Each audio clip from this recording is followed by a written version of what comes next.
Hello, everyone, and welcome to a Covenant live stream. We have a full plate today. This is Giant plate. An Alpha Clash Thanksgiving stream. Lots of announcements. You know, it should be November. So a lot of things I want to show, a lot of things I want to talk about. Technically, the thing we're supposed to talk about, but Jonathan's not here, so there's no rules anymore. We have John instead of Jonathan. I'm gonna point this at you. Yep, and the thesis here of this stream is check out Set 6. Show our promo, Echoes. preview some of the cards. Yeah, Echoes of Eternity. But after we talk about the previews, we're actually going to be, for the first time, playing Siege of the Forgotten. Now, I played this on stream with Garrett and Ridge, but it was in beautiful prototype package. form. Yeah, pull this out. I just want you to. Well, I mean, you haven't experienced this, right? I haven't seen it at all. Even the logo work on here. This is top notch stuff. It's very good. And like the art, the feel of this. It's a very nice box. It's nicer than all the Dragon Lord. Oh, but Gauntlet Throne. It is though. Look, it's way Rich? nicer. This is incredible. Yeah, keep going. Oh yeah. Hold on, put that down. Oh no. It like does a thing. Uh-huh. All right, hold on. Do I do it like this? Can you top down this? It's like a jewelry box. Yes. Yeah, I mean either one. Yeah, that works. There you go. Oh come on! And it lifts up. Hold on. Give me the front. Look at that bad boy. Look at that. Yeah, it presents it to you. How did they? Look at that. That's serious, Zach. I love that. I didn't know any of that. Alpha Clash is moving and shaking. Rising Empire, I guess. So this is Siege of the Forgotten. And then look, you've got your little. Which we're not really here to talk about, although we are going to play against it, so we are going to talk about it. This is not out yet. It is coming soon. So next week is the release week. And they did the Going Fully Indie. If you missed that podcast with Garrett, I highly recommend listening to it. Wow. But this will be available from their Champion stores, which you can find a link. You know what? I'm going to post a link to their Champion store list program. I'd never seen this before. You might think that this stream was devised to get me to react to this box and be like, oh, build hype or whatever. Never seen this before. That's all genuine stuff. And even the logo work here and the little, that's very good. We're not done yet either. Very good. There's more going on here. So this will be available soon. We would normally have had this available for pre-order. But next week, we are doing a very special stream where we are going to be talking about our website. We're launching on Tuesday. Can I say that? Yeah, sure. On Tuesday, we're planning on launching a new UX that's been in the works for a year plus. Tons of work by this guy, Steven, and our tech team, Larry and Nick. They did some of it. Just the heaviest lift was crazy how much is shifting there. But so that's why it's not available to pre-order yet. Yeah. Because we didn't want to have our whole system for subscriptions and pre-orders more in this next week is changing. And so the more pre-orders we have in the system going into that launch, the worse, especially literally Tuesday is the launch. And technically, anyways, this will be available on the new website. It's not changing, Zach. It's improving. It's evolving. It's improving. The website? Yeah. Did I say something scary? No, not at all. It's just not changing because change is just a sideways move. Oh, I see. No, it's changing like this, up into the right. Website goes up. It's so much better. I agree. I hope you agree out there. I think it's radically improved. Anywho, so this will be available from us next week. You can also find it from Champion stores starting next week as well. I posted a link in the chat to the Champion store list. You can reach out to them. And if they don't have it, they can reach out to Rising Empire to order it and deal with all that kind of stuff. So we'll come back to this. Okay. Put it away. Here, I'll put it back in its box. This is awesome, though. Seriously. There's just more. It's like a DVD set. Way like more to an go. old record of Lodos War sitting here. So I also, before we get into spoilers and stuff, Great job, guys. I wanted to show these because they showed up. But look at this. Show them because they show up. This is issue 1 and 2 of the comic books that are coming soon. We do have a subscription on our website currently for this. And now the packaging on this, I opened and put them back in incorrectly, but I didn't want to further damage it by opening it. So it's like looser than it was when I first. Well, not damage it, but like this is not how it came. It was more tightly sealed, if that makes sense. But these are super nice. They've got the like cardboard on the back, and it's like thicker cardstock than I expected. And I can't open this? Not on camera, no. Can I at least open it, but not? I don't even know if I'm supposed to be showing this. Look at the middle? That's between us. Don't tell Ridge or Garrett. Can I touch it? Can I open it and touch it? You can open it and touch it. Just don't show the pages on the screen. Okay, now I won't show the pages. I am so excited for this. I'm so on board for these. So the comic book subscription, I just in want to see it case outside of it. you're unfamiliar, and even if you don't play Alpha Clash, so the first issue of this is going to be coming out relatively soon. This is issue 1. And the subscription is $20 plus shipping. It comes with a comic and a play set of alt art promo cards. Yes, it does. From the upcoming set 6. And we've shown those, right? We showed a version of that. I think we've seen the cover from issue. We've seen this 1. cover, and we've seen the promos, have we not? I think we showed it without card text. I thought it was on the site right now. It maybe is. I think it maybe is. Let me look. I think there is a. There's too many strands in old dude's head, man. I don't know. I'm a dangerous liability right now. I can't keep track of anything. You're the one that's talking to our publishing partners. I know. That's what I'm saying. I'm a liability. I don't know what I can say or not. Normally, I'm just quiet and let you talk. That way, if you know it, we're good. It's right there, baby. Yeah. Next charge, Shadowblade Cybernetic Assassin. Yeah. Can we pull up Shadowblade? TCG promo. I know this is off script, John. I'm so sorry. 6/4 for 6. Thank you, Garrett. Garrett's saying he won't tell Garrett. That Shadowblade, yeah, that card's awesome. Looks great. Yeah, this looks better with outside of the packaging. Let me just look at it. Yeah, like, just... There's more going on there than you think, right? Like... Oh, yeah. Talking about it.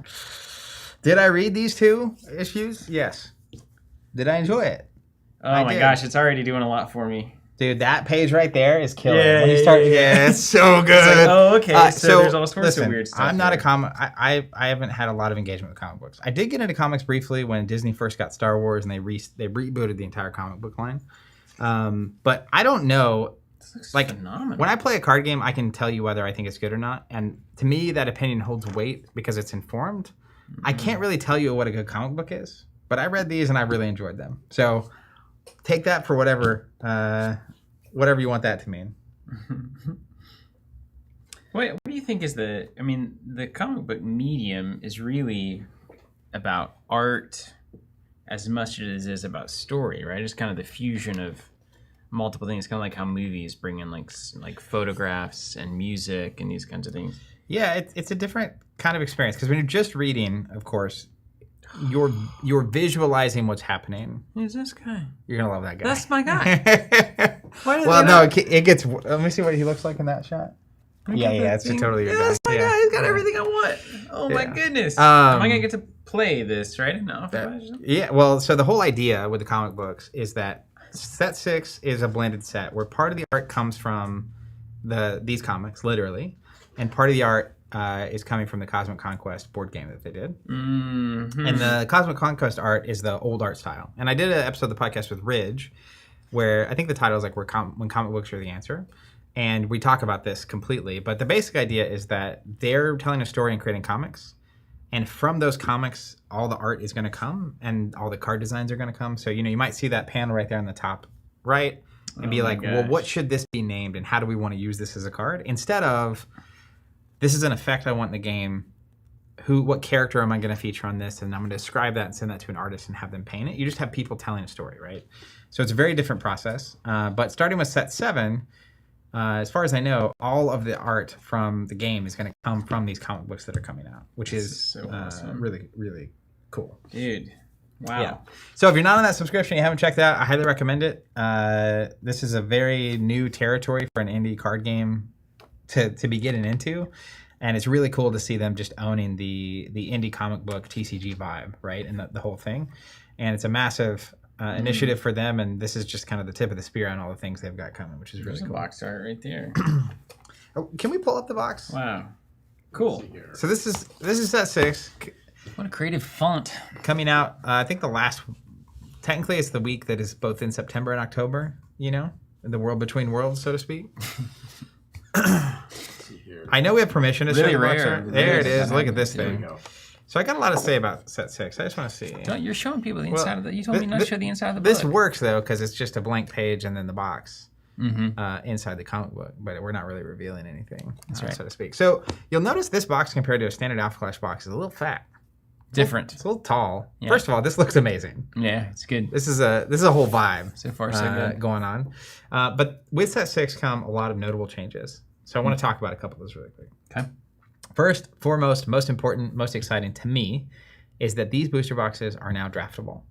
They're built for limited. They are built for limited. Kind of like a standard booster box. That's right. So they're going from 24 to 32 packs in a box. That's why it's thicker. But it's also thicker because they're going from 10 to 16 cards in a pack. Nice. So per box, it's like loosely twice as many cards, which is massive. We sent out an email to all the subscribers yesterday because there's a price change in relation to all of that. So that's like part one. There are 200 plus unique cards in this set. That's close to normal for this kind of thing. There are 7 new contenders.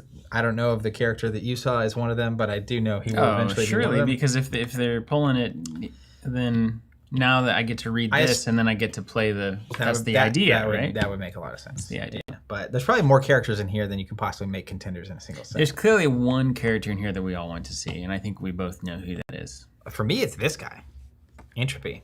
This guy's crazy. No, look at that. I know who you know who it is. You know who it is. There's more. I'm not. Say no more. So new contenders, etc. They're also introducing, and I don't know how this is going to work, but they have a new role system. So they're going to debut roles which include Savior, Sentinel, and Destroyer. It says this adds a thematic layer of new strategic depth for constructed play and future Alpha Class TCG products. I thought that was only for PvE. I think that is period. Because like Savior is healer, Sentinel is tank, and what's the other one? Destroyer. Destroyer is DPS. What does that mean? Well, Zach, let me tell you. Let me catch you up on 25 years of video games. Yep. And really D&D. I mean, I don't know where those lines are all. But the general thinking is that to have an effective fighting party in a lot of these, whether it's a Diablo or a World of Warcraft or a D&D 5th edition at least, that you need 3 specific roles in any given party. You need somebody who can do a lot of damage. You need somebody who can take a lot of damage. You need somebody who can heal the person who's taking a lot of damage. Yeah, if you lose either of the first 2 pieces, you have a problem. Here's an example from the new set of somebody that might fill one of those roles. Just dropping spoilers. Whoa! Well, this has already been revealed. Okay. Ooh. Iron Piston. I checked. So first of all, I want to note, I'm comfortable with the amount of text on this card. Yeah, this is a good amount of text. I'm not intimidated by reading it. Yeah, this is okay. And it's an attack trigger and an action. Love that. 25 health, that's like mid. 20 is the low we've seen, I think, and 30 is the high.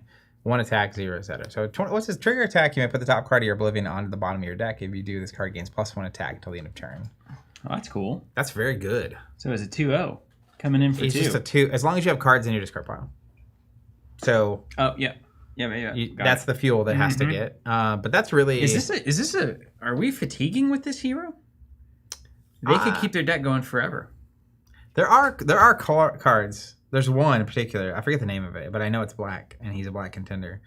That fatigue seems possible with it, and that might be it. That deck could run forever. I could also see a world where any deck that shuffles your deck or tutors, suddenly you have a way to get things back that your opponent has removed and dealt with.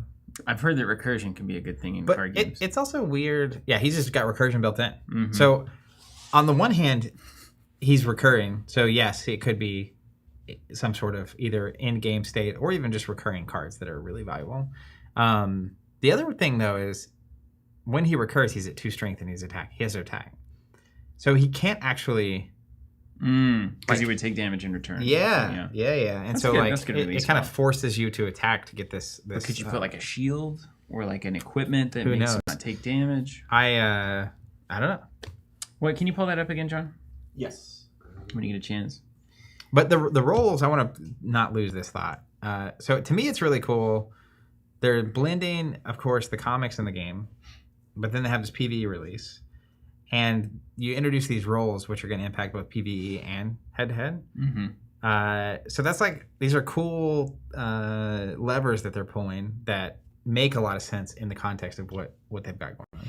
Okay, now, is there a rule in Alpha Class you can only do an action once per turn? Some games have that rule. I can't remember if this is one of them. Because look at that second action. Banish 10 cards, stand them.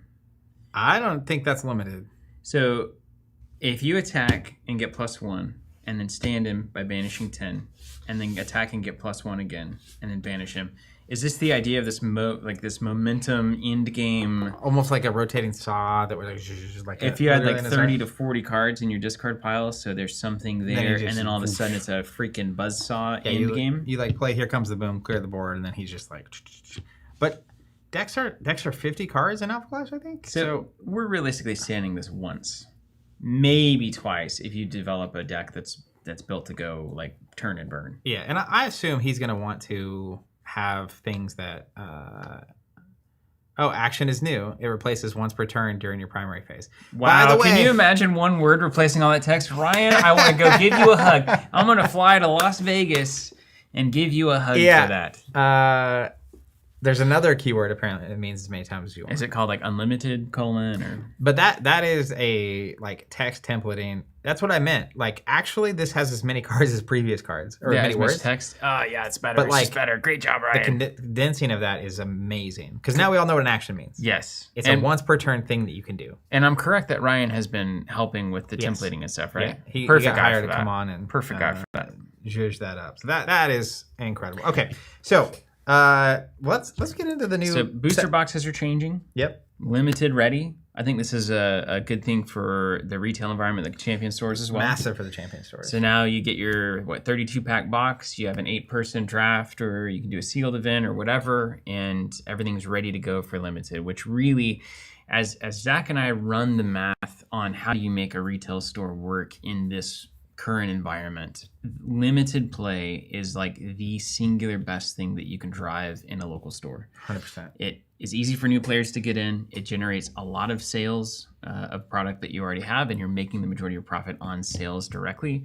So if you're holding tournaments where buying the product is a part of the tournament, that is a very good thing for retail. So it's also, as a player, my favorite way to play games. Me too, man. Like it's the constructed can get degenerate. I'm surprised that you got there. You know, that wasn't always true. You were constructed. Yeah. You know, I got older. I think my degeneracy has faded over time. You know what I mean? I think the thing is you play enough card games. You play enough card games and you get to that stage enough. And it's for a long time it's solving a puzzle that's really fulfilling. Yeah. But then at some point it's like I don't want to play Archimago. Yeah, like I just want to do something interesting. You know, that's why I love the bounty system. Same thing, and everything they're doing with their events is just like perfect. So let's get to the new cards real quick because I don't want to wait. Okay, right. I forgot we're spoiling stuff. So let's show Cadaverous Prophet of Despair. Wait, have we even talked about this thing? No, we'll get back to that. That's why there's more I need to tell you about. It is a cute little box. We got our DVDs and we got our CDs. All right, this is a new contender from Set 6. Okay. Which I think you're gonna like. Ooh. Now there is a lot of text on this guy. That's what I'm saying though. Like this is a brick. Prophet of Despair. Okay, 20 health. Let's walk through this. Okay. Which is on the low end. Mm-hmm. I love the galactic stars. Don't the lower health ones usually have the one in defense instead of offense? That's what's been. Yeah. And let me tell you, Krung is this way, and it's so annoying. All your little characters just can't do anything. Very annoying. Anyways, at 20, so it's from the start on the left, you see the 20. That means he has this at 20 health or less. Action, which we know is once per turn. Once per turn. Discard a clash card with a specific resource cost, less than or equal to your resource count. Okay, I've got 4 resources in play. I can discard 4 or less. Yeah, and I assume specific resource cost means the little diamonds, like the threshold on a card. Or is it just like if the card itself says reduce the cost by 2 if you have X, Y, or Z? That doesn't count for this purpose. It's actually the listed resource cost. Like the number on the top right. That would be my guess. Ryan would know. Yeah, we'll see what it says. Okay, so but we understand less than a resource cost less than the number of resources you have. Less than or equal to. Mm-hmm. So you have 4 resources of 4 or less. 4 or less. Whatever. If you do, put a target discarded clash card in your Oblivion with an initial resource cost equal to X and your clash zone engaged, where X is a specific resource cost of the discarded card. Discard a 4, you can play a 4 cost from your discard pile. Is what that is saying. Specific resources cost is the pips. Okay, so it's the pips. Yeah. So if you have, can you pull up any card from the Clash Kit starter that's a Clash card, like a Magnate? I see. Let's see. Okay, so you bring it in from your Oblivion. Indomitable Will. Sure. Is that? We'll try it. It'll have a resource cost at least. It'll show what I'm going to show. That you're trying to show the pips. Yeah. I just want to see it. Man's got pips. Unless it doesn't want to come up. You know what? I can give you a different one. How about we go I prefer the old ways. This is a spoiler from set 6. Yeah, but what card do you want to pull up? Any card. I prefer the old ways. I see. Steven's a comedian. Okay, look. So on the top right of this, it's got a 2 cost. But it's got the 1 black pip below it. Oh. So that's a specific resource cost. The specific is the pips. Okay. So Cadaverous could discard this and play a 1 cost from his discard pile. Okay.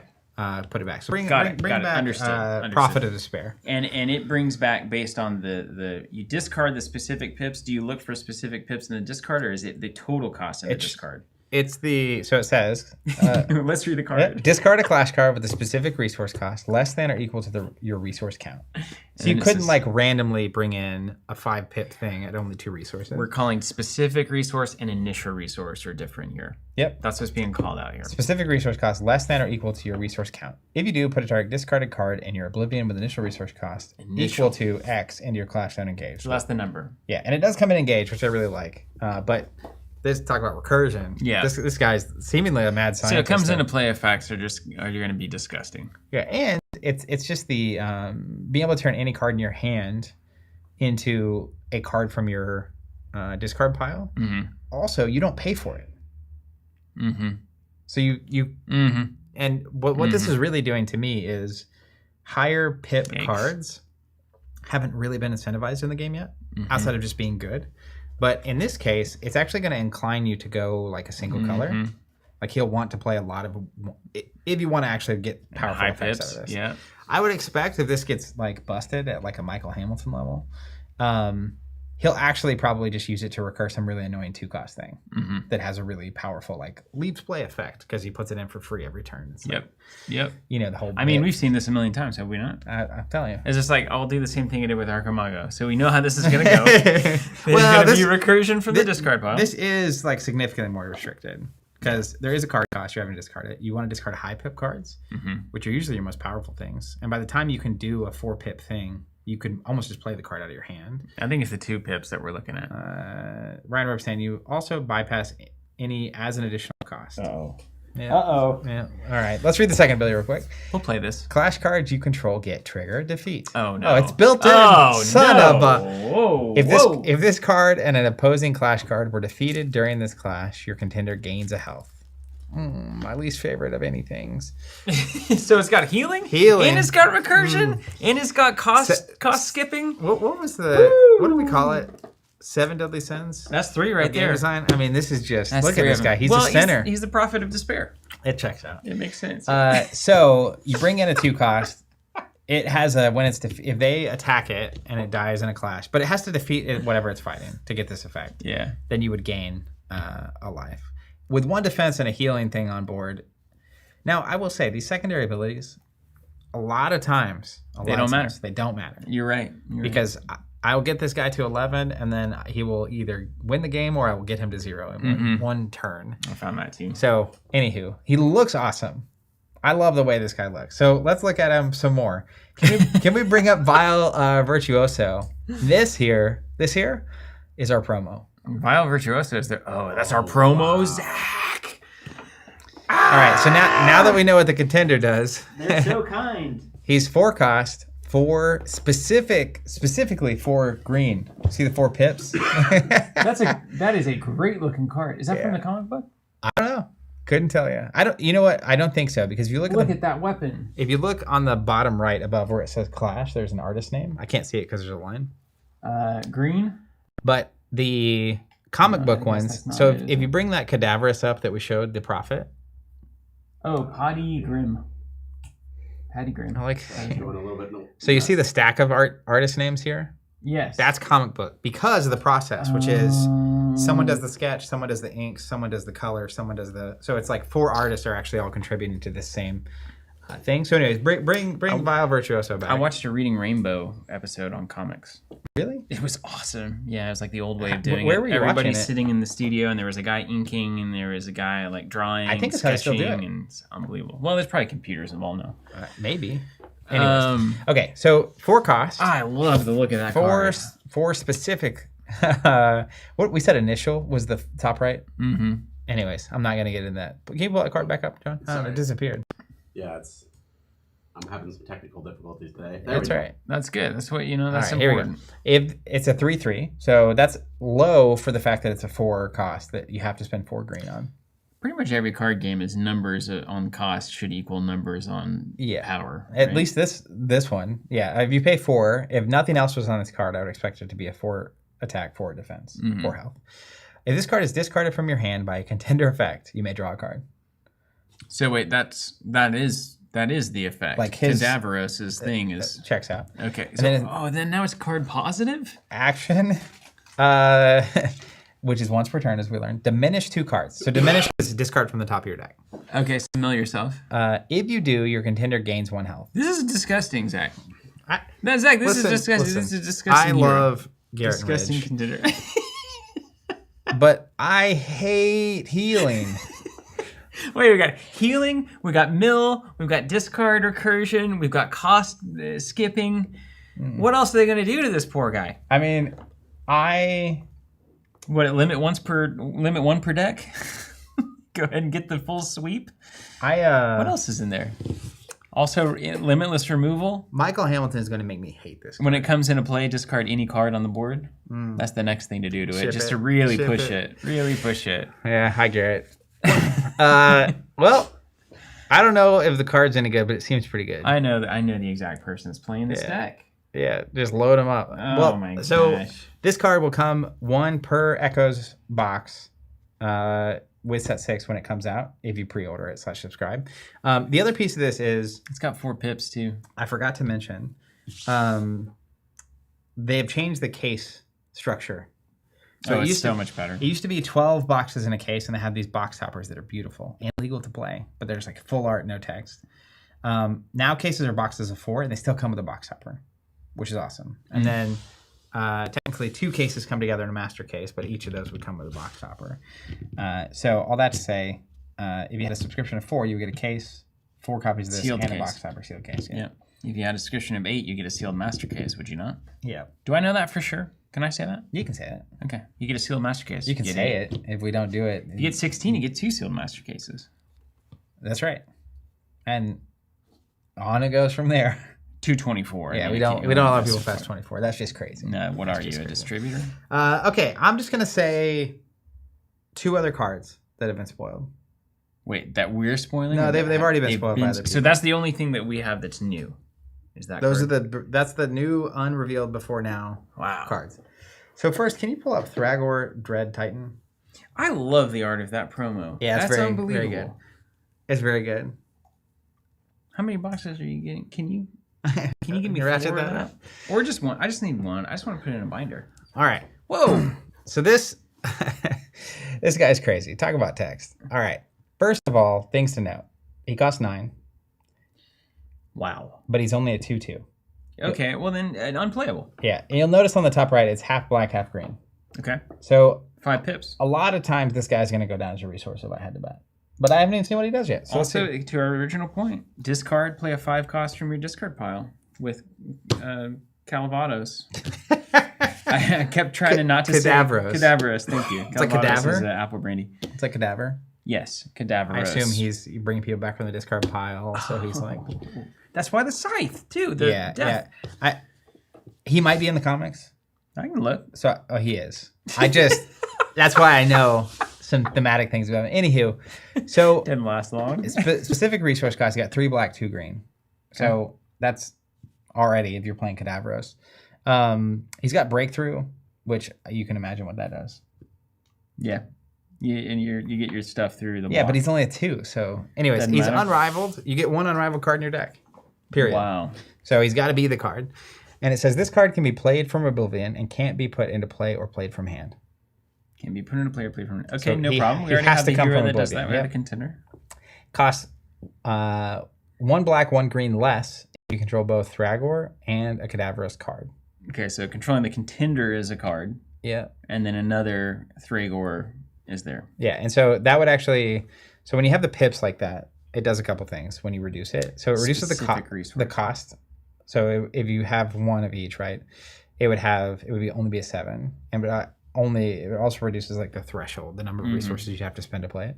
So you spend 2 black, 1 green, and you have to spend 7 total. Yeah, but you can only reduce it by the number of specific resources. So like if you had reduced by 8 greens, this would only get reduced by 2. Right. If that makes sense. You don't have 8 to give. Okay. While this card is in your Oblivion, cards in your Oblivion can't be targeted by opponent's cards or effects. Okay, so it protects Cadaveros from business. When I played in Des Moines, I forget the name, Death. There's like a subtitle, but there's a 1-cost Death that could literally banish cards from my opponent's Oblivion, which you could imagine against this Cadaveros, you would want to get rid of his best cards from his Oblivion. But if this is over there, they can't touch it. Boy, that last line of text seems relevant, Zach. This card gets +1/+1 for each class card to every Oblivion. Wait, is there a multiplayer format in this, right? Yeah. The PvE is 1 to 5 players. So that's 4 Oblivions, baby. He would that's be 5 Oblivions. He'd be a Bugatti situation. And the Dread Titan. That's so cool. I actually saw this guy in the comic. Yeah, and one thing they do, so the Unrivaled is like, you can only have 1 Unrivaled in your deck. And one thing they have been doing is, it reminds me of, I think it was Flesh and Blood that did this, where the higher level rarity, the more complex the effects were. So that in Draft and Sealed, they would show up less often. And this is the kind of thing you're not going to see very often. It's not actually that complicated of a card once you understand what it does. But you can see this. Actually, you can kind of see the comic book panel. So this is coming straight from the books. I'm gonna go off book here. Okay. Or are you gonna go on book? I'm gonna go to book. Look at him go. But it's just you just gotta understand what's going on here. Okay. You want a top down? Do you? Yeah, we'll do a top down. After you. Oh, here. This is perfect actually. I like all this. I Garrett's in the chat. He could let us know if we could just show this whole spread, this page. This top. Give me a. Yeah. We got to do Look at that hand, spoiler hand. Okay. There you go. That's it. Pulled right from the comic. Yeah. So you can imagine the comics come like you see the art from the comics. The design team sees this and it goes, okay, we know the character, we know what's happening in the scene. Dread Titan. What card comes out of that? And they decided Dread Titan. So cool. Okay. Back to the front facing. All right. We don't want to ruin anybody's experience. You know? I kind of like how over the top you're going with covering certain things. What is this? Oh, it's your character. The Smelled Earthburn Ranger's character. Okay, let's just pull up for thematic sake. Can you pull up Moxie preparing for battle? I love the idea of seeing those things in the comics and then seeing them in the card and then getting abilities. It feels very much like the original way that kind of this whole thing worked, where even with like Warhammer, there's just this thing, there's this character, this figure, and then we started putting stat lines and rules around them to then bring them into life, into a situation where we can play over and over. We all do this, or I did this as a kid, where you see a scene or a picture of Vader, and you're like, how would he be in this card game that I'm playing? And that's what they're doing all the time. Yeah. So this is the old set 1 Moxie preparing for battle. This will actually be in this Clash kit that we're opening and using today. And it has trigger enter, you may draw 1 card. However, classic. We should have an alt art version that was spoiled. John, do you have another version of this card? Let's see here. So they have errated this card. Errated? What could possibly be confusing about this? It's not about confusion. It's about this is like the refugee from Thrones. It's too good. It's too good. 1 cost enter, draw a card, 1/1 is like too generically good. Isn't that funny? I think that's the only card I've got in the system. Okay, now. So they're doing in this set. There are alt arts for certain cards, and this is one of them. And I think it's got the updated text that mimics what's going on. Do you know what the new text is? I want to say it's like if you have a weapon attached to something, or there's a conditional for the draw that's not just to have a 1/1 that at 1 resource, 1 threshold that just draws a card. So, anywho, reward people for deck building. So you can find on the Alpha Clash website, they have a spoiler schedule with a bunch of different content creators and websites and whatnot that are revealing cards. Spoiler season continuing for the next several weeks. We do have set 6 is the next thing coming through the subscription. It's how you get the promo, etc. That's Echoes of Eternity. Hang on. I think I... Did you find it? I have just found the hidden trove? That's it. Okay. There we go. Yeah. So same Moxie, 1 cost, 1 specific resource. Trigger enter. If you control a weapon, you may draw a card. Okay. Yeah. Much more fair. The first big Vegas event we went to, this was in our deck. And we also were running Weber's Binoculars, which is a weapon, technically. But normally you would just play her on turn 1 and draw a card. and now you'd have to play something on turn 1 and then play this It'd later. have to live. Yeah, it's a whole thing. So yeah. there you go, and straight from the comics. Or I guess you could just play the weapon to your little accessory zone. And then but now you're waiting to turn 2 to play the card to draw a card. Yeah, reasonable. That kind of stuff. Okay, so a quick recap because I'm overwhelmed by all of the changes that they've. There's a lot going on. So the first thing is let's start with the comic books. I feel like that's where everything starts. So this is as far as anyone else has to care. This is just comic books. Even if you're not an Alpha Class TCG player, it's just comic books. Comic book. It does come with a play set of alt art promo cards from a future set. So if you're an Alpha Clash player, that'll be awesome for you. If you're not, you can give them to an Alpha Clash player or sell them or whatever you want to do. So just straight up comics, we've got issue 1 and 2 here in-house, and those will start shipping out. Do you know when the first one goes out? Can you say when the first one goes out? I can-ish. The intent is for the first one to go out in September. What is today? August? So next month. Next month. We start issue 1, and then we're expecting 4 to 6 weeks between issues. Yeah. And there'll be certain... So when you have all the art for the game coming from the comics, they obviously have to have the comics done to do the game. So that's good. But also, in terms of timing it and having the story sort of hit at the right beat before the set comes out and all that kind of stuff. So it's loosely every 4 to 8 weeks, but mostly, like, probably monthly-ish. Cool. Is the intent, but there are, a lot of different pieces to that. And we've got a subscription that'll make sure that you just sign up for the sub, and then you'll get every comic book that comes out. And they're $20 with probably $5 to $10 shipping, depending on where you are. And then internationally, obviously, higher. So that's the comic book. Yep. Then we've got let's talk about the main set. So the main booster box set for the TCG is set 6. It's called Echoes of Eternity. We've seen the box art for it. John, if you want to pull that up. This is the next big booster box. And this is did you say it was a transitionary booster box between full comic book and not full comic book? It's the one in the middle. Okay, and is this also, are they in the 3 set block idea? Is there a mentality there? I think so, but I don't know if it's specifically 3 sets because it's going to be related to the comics. Right. So this is the start of the Cosmic block, and the comics, the first arc of the story is Cosmic Conquest. Got it. Okay, so this is really the start of a new block. This is the start of a new block, and they'd done the Cosmic Conquest board game, which is supposed to be fulfilling soon for anyone to back that. But this is a blend of art from the first couple of comics and the art they had done for that game. But it does kick off this whole comic book series and this whole arc. And then after that, the next story would happen, and that's going to be the next arc. But card sets. Okay. So we got the comic books. We've got the booster boxes. Also have a subscription for that, so you can get every new booster box. These packs are now limited ready.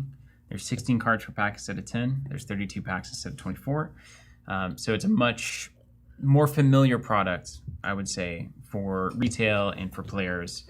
Everything that you kind of expect when you open a booster pack is doable here, draft, sealed, etc. And then also expanding your collection. I think they've added some kind of chaseable stuff based on their description of set 6 that I happened to see earlier. So we'll talk about that maybe. I'm dangerous. Let me see what I think I saw it, and I don't even know. Yeah, it says new art style featuring straight from the comics. Now we already did that. Yeah, you didn't, but you see the special look for the.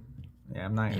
I'll say no more. Okay, so we got the booster box, main product. Yep. We've got the comic book, kind of a supplementary story-driven thing.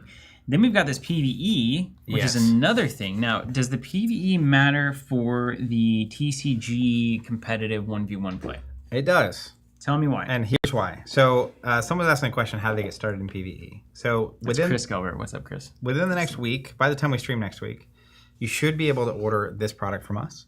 Also, starting next week, the Champion stores should have this available. And that's especially notable for Joshua Hatch, who said, "Woot, LGS near me just started carrying Alpha Clash, so can't wait to get some games in locally." That's awesome. So when we have this available, what we're going to do is offer a free Clash kit with every one of these that's ordered. So technically, when you buy Siege from us, you will have everything you need to play solo, head-to-head, and cooperative. So this doesn't have any player cards in it. Nope. Well, this is just the challenge. This doesn't. It kind of does. But not enough to where if you just bought this, you can't play. You would have to have a deck of cards to play against this. And so a Clash kit comes with 2 pre-constructed decks. And this is actually, we're going to open this, and Steve and I are going to use these decks to play against this on stream today. And that's the original Clash kit. This is the original set 1 Clash kit. Now, the Clash kit we will have isn't necessarily going to be always set 1 Clash kit. We're going to do a random Clash kit with this. Nice. This is the thing that's happening. So now you can play against the thing. You got pre-constructed decks to do it. Boom, Yeah. you're done. Now, that said, I want to. There are player cards in here, which is why it matters for That is just constructing. outstanding what they did there. Packaging is next So level. It's outstanding. in this little area here, we have the rule book. They said it's hard to take out. That's the only complaint. You know, I got it out earlier without even trying, but now that I'm on camera, I'm a little nervous. Oh, here we go. How did I do it earlier? Do you want me to? Get your little hands in there. I literally pulled it out in one try earlier. I'm telling you, man. I've been climbing. There we go. My grip strength is off the charts. So it comes with the rule book, which we'll be referencing. I love shortly. this logo design. Who did this? And then it comes with the Steve Horvath-sized cards. For those that have been with us a while, you'll understand that joke. But these we will be playing against. This is Lord Krung, and this is little minions. I don't know. The portal is technically what this is called. Wow. So this is like the game that we're playing against in a second. So we'll come back to that. But back here, Wait a minute. Wait, they got a secret hatch? you've got 5 Spoils of the Forgotten packs. Okay. So the idea of this is we play against a scenario, and technically you can do it how you want, but let's say we play it on normal mode, we win the game. We win the game, we open a pack. Those are the spoils, and then we can modify ours. Or if you lose against it, you could get this.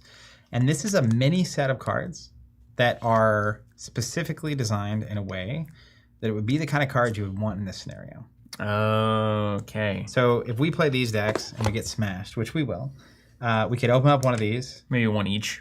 decide if we want to make any adjustments, try it again, open up one, and go from there. Now, these cards are not only good in this scenario, but they're also fully legal for constructed play. Cool.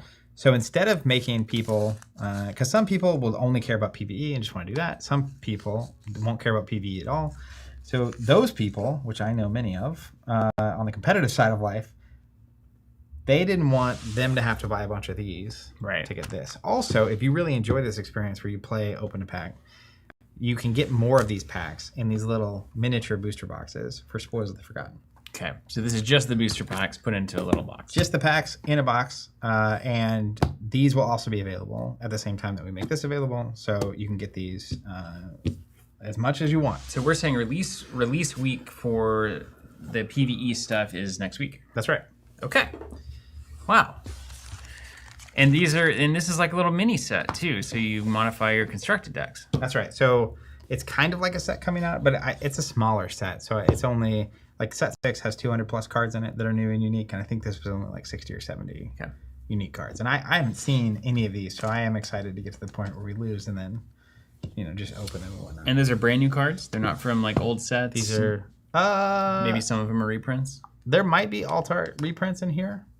I don't remember. I'm between set 6 and this. It's a little blended, but there are a lot of new cards in there. And they spoiled a lot of these cards. Oh, look at... Someone's saying they've spoiled all of those. Just One Pack says the rulebook is also a comic. It's a little printed comic, and it's got some panels in here, too. Oh, my goodness. Let me just get this out. If you're going, just go. This is good. This is good logo work. This is like professional. He can't get over the logo. It's good, man. Yeah, it's very good. It looks like what I would expect to see for the next like WoW expansion or something like that. Do you want to just start going through? So I played once with Garrett Ridge. There's a bunch of comic stuff through here on stream, and it wasn't final yet. So I don't want to trust anything that I think I know. I'm gonna have to learn this on camera. Basically, it's not that. We've done harder. Yeah, we do this. I'm just opening up these cards here. Siege of the Forgotten. New York City has become a battlefield gripped by chaos as a dark portal rips open deep within the subway tunnels. From its depths emerges Lord Krung, leading a relentless horde of discarded, twisted, mutated creatures driven by destruction and hunger. These abominations spill from the underground, flooding the streets and alleyways, consuming everything in their path. With the city teetering on the brink of collapse, only you and your allies stand between survival and total annihilation. The clock is ticking. If the tide isn't turned here, the fall of New York will be just the beginning. At the heart of the invasion stands Lord Krung himself, an ancient ruler driven by cruelty and relentless power. With each wave of discarded creatures, the challenge grows more dire, forcing players to fight for every inch of ground. You must navigate the treacherous reality of the portal being opened and an overwhelming enemy that will not stop until everything is consumed.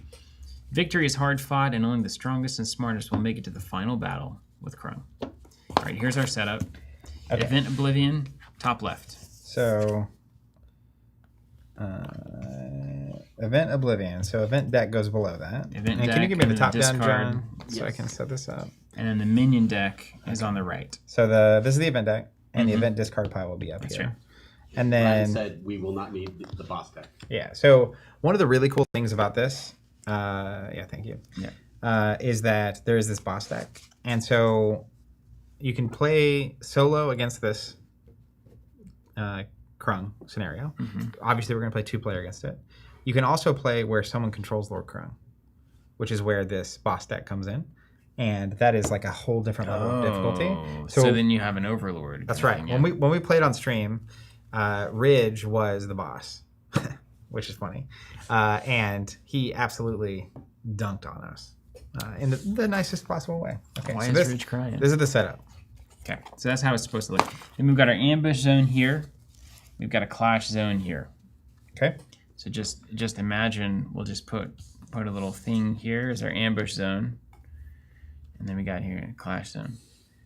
Zach, does it look to you like that camera is recording through Vaseline right now on the top down? This one, yeah, it's a little blurry, right? You think so? Let me see if I I'm gonna slide these up. Or is it 'cause just dreamy? it's We've right. always struggled with that top down camera. Well, this looks good though. I know, yeah, maybe just the focus is not Like, racked successfully. You want me to press the auto? Or you Yeah, got you it? can grab the auto. See. Let's see. What is it? This thing, I think.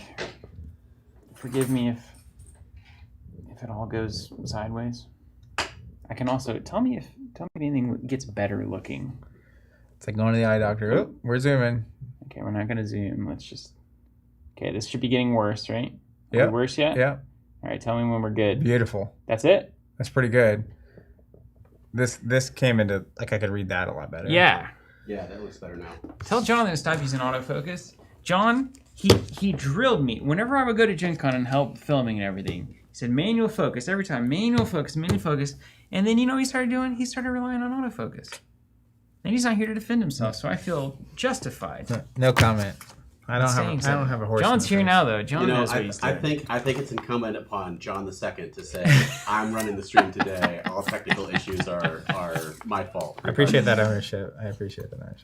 All right, so and then we can adjust that even further because we have manual control. You understand? Oh, it's kind of interesting. Now this pack is blurry. Yeah, But that's that- the idea. So the that focus makes is sense. going. Yeah, that look how different crisp places. that is. So that's crisp as a look at that. It's an apple crisp. These lenses are also a little bit wonky. We need new ones. I've been saying it. Siege of the Forgotten is a cooperative game mode for 1 to 5 players, etc. Etc. Yeah, skip it. Okay. Let's see. It looks like we need a little bit of space around Krung as well. But you didn't tell me to That's do that. not what it in the looks book. like in the book, Ryan. I'm just gonna do this. I'm following the book. We're good. Following the book. All right, now we get a comic panel. Remember when we joined the Rangers? All we had to do was hunt down terrorists. Now we're knee-deep in a New York sewer looking for monsters, cryptids, demons, whatever you call them. Whatever they are, they're organized. Question is, what do we do when we find these monsters? We do what we've been trained to do. We hunt. We neutralize. We go home. I appreciate that. I'm sure it's going to go well for I them. appreciate that. Then we've got an event. Oh, wait, this is the boss deck. We don't want that heroic encounter. Okay, then. Riley! Ah! Krung! Brr. What brave soldiers? Who's hunting who? Okay, components. I really appreciate it. Yeah, you're doing a great. I miss the butter mics. Classic encounter setup.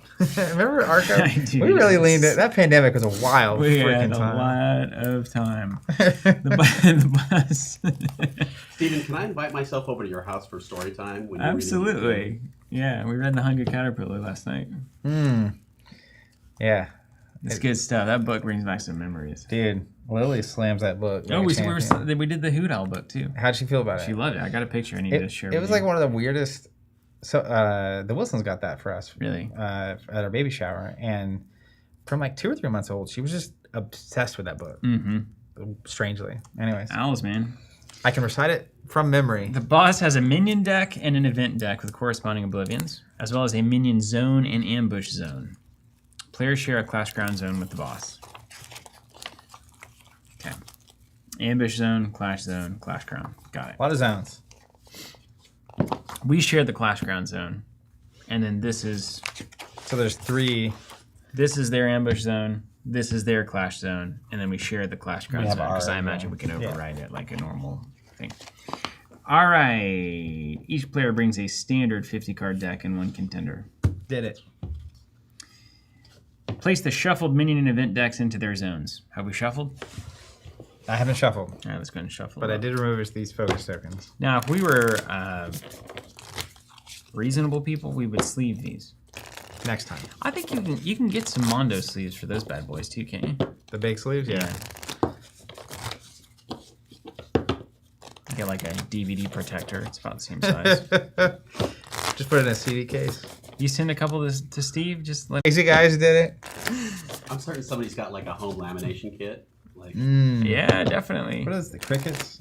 Cricket wouldn't do Now, it. Steve would really be, like, he would probably quit his job or whatever to go work for Alpha Clash if they also did them in our language that we couldn't read. Ooh. Like a fantasy language that we couldn't read. Ryan says pull the Guardians out of the I'm not menu doing anything that's not in this book. Okay? you keep going. Boss, place the shuffled stuff. Start the game with the Portal boss card in play. Portal. Great. Place a Guardian of the Portal into play for each player. I see. Guardian of the Portal. Guardian of the Portal. We'll read that in a minute. We got 2 of those. Okay. Set the boss's health totals. And you said this blue zone is their clash zone? Yeah, that's a clash zone. Set the boss's health totals based on the number of players indicated on the left side of each boss card. So 2 players, 45 health. You want to set those bad boys I'll up? hook you up. I'm going to guess that if we do 5 times 9, is that 45? That would be. I still got it, dude. But that means we're getting 9 dice, and I've only got 6. How many more do you the portal should have 25 health. How many more do you need? I'm just following the book.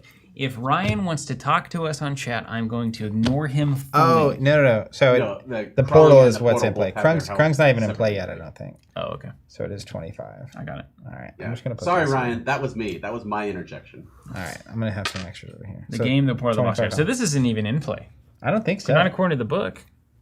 Dude, let's just shred it. What did we say about the book? You know? We got to take the portal out before we get the boss. Come on, this is Royal Rumble rules. Okay, set the boss's health. I've done all of these things. And make sure there's nothing else that I'm missing. Okay, minion cards. They have a special symbol. Guard minions. Oh, wait. Hey, we got to... Hold on, we got a note. You got to read everything. Guard minions, 4 cards. Is that what this is? Yes. Guard minions contain a special shield symbol and are minion or event cards. Note, Reinforcer minion starts in the event deck, while Guardian of the Portal starts in play for each opponent. Guardian of the Portal does not shuffle into the minion deck at any point in the game. So we need to remove the 2 Guardian of the Portals there. So Ryan had us. Yeah, but come on. Are you going to find that there? Bold. Come on. Bold it. Come on. Dude, this art is killer. Yeah, this should just be... Look well, at this 3 total? necrotic fodder. It's like creep. It does look really good. Creepers. Okay. They got some fidelity on these cards that is pretty impressive, actually. Ooh, and Moxie's looking good here, too. That's old Moxie. I know, it looks great. They've been doing it for a while, I guess. Start of the game. Players draw 8 cards as the starting hand. You want Moxie or Magnate? Not Magnate. Well, I don't know. Magnate's kind of easier. Yeah, but you like Magnate? Not anymore. I am happy to play either of these. I'll do Magnate. All right. I feel like it's a little more straightforward. You're Magnate. This is your deck. Shuffle and draw. I'm Moxie. So you can pull up Moxie ready to hunt. Just give a breakdown real quick. So 30 health. My Alpha Hunter cards can attach more than 1 weapon, 1 attack, and then once I'm at 10 life or less, once per turn during my primary phase, I can attach a weapon I control without paying that weapon's attach cost. Man, these cards shuffle really nicely. They're fresh, man. It's like those fresh dollar bills from the bank. They are crisp. They're also, these are thicker than traditional cards. Alpha Clash cards. Just failed that one. Magnate, Awakened. Alpha Clash cards get +0/+1. I remember that ability. You control. Yeah. And then once per turn at 10 health, you may engage this card. If you do, target opponent discards the card. We'll see if that matters in a PvE scenario. It's got to. You said we draw 8, right? Yeah. Okay. Did it. The player to the boss's right gets the focus on their first turn, also known as the player sitting furthest left. That's you. How do you determine that in 2 people? You're the furthest left, aren't you? This is my left. Well, the left from us or the left from the boss? You're sitting furthest left, aren't you? Stage left? I'll take the focus token. Am I to the left of you in any world? I guess in John's world, I am. If you were Krung over there. From my perspective, you're to the left. But the rightmost of the boss. Zach is to the left. It's okay. I'll take the focus token. Wait, hold on. We can suss this out. So this is the right arm, right? This is the right arm? Uh-huh. So the boss's right is that way. It's easy. I'm in your hands. Player 1 draws a card and may attack on their first turn. Player 1 starts the game by going first.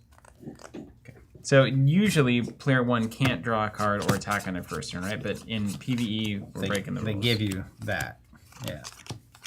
Okay. And then our deck can just float. Yep. Over here. All right. Keep going. We need to understand some things.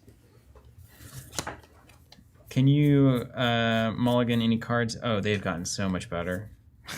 The art on these cards, it looks like a way worse than it is now. Good job. I mean, that's improvement. I agree. Do we even get a mulligan? Doesn't tell me to mulligan. I'm just reading the book, man. I've never really done this. Player 1 starts the game by going first. Yeah. Play moves counterclockwise. Counterclockwise. That's epic. This way. Why not? Why not, Zach? Counterclockwise. Like the toilets in Australia. No mulligan in PvE. It says you should read the focus token. Let me read the focus token. At the start of the boss turn, give the focus token to the player to your right. Your right? When you're going counterclockwise, I'll go, you'll go, boss goes. Mm-hmm. When he goes, this will move to you. Okay. And it says when your contender is targeted by a clash buff at the end of the clash, give the focus token to the player to your right. So And the contender give the focus to the player. Okay. if you give a clash buff, and I'll tell you why they did this. So like in these starter decks, we have the 0 cost clash buffs. The baller ones. Yeah, so it's +2/+2, including +2 defense for the turn. Mm-hmm. So if I give my Moxie +2, it moves the focus, so now he's not attacking me. Somebody broke it. Yeah. And so they fixed it. Yeah, so if you do a clash buff on your contender, you have to move the focus. Got it. At the end of your turn, ready 2 resources. So whoever has the focus gets 2 resources going into the Krung Nation turn. When the portal is closed, flip this card. Can we see that yet? The portal is closed, right? No, it's closed. Just flip it. Yeah, I don't see So I a shouldn't have portal. even seen any of that. Well, I don't even see a portal. Is this open? That is the portal. It's an open-looking thing. Let me just check something real quick. Now we're This feels like a following. throwback Thursday stream, Yeah. man. Let's crack it.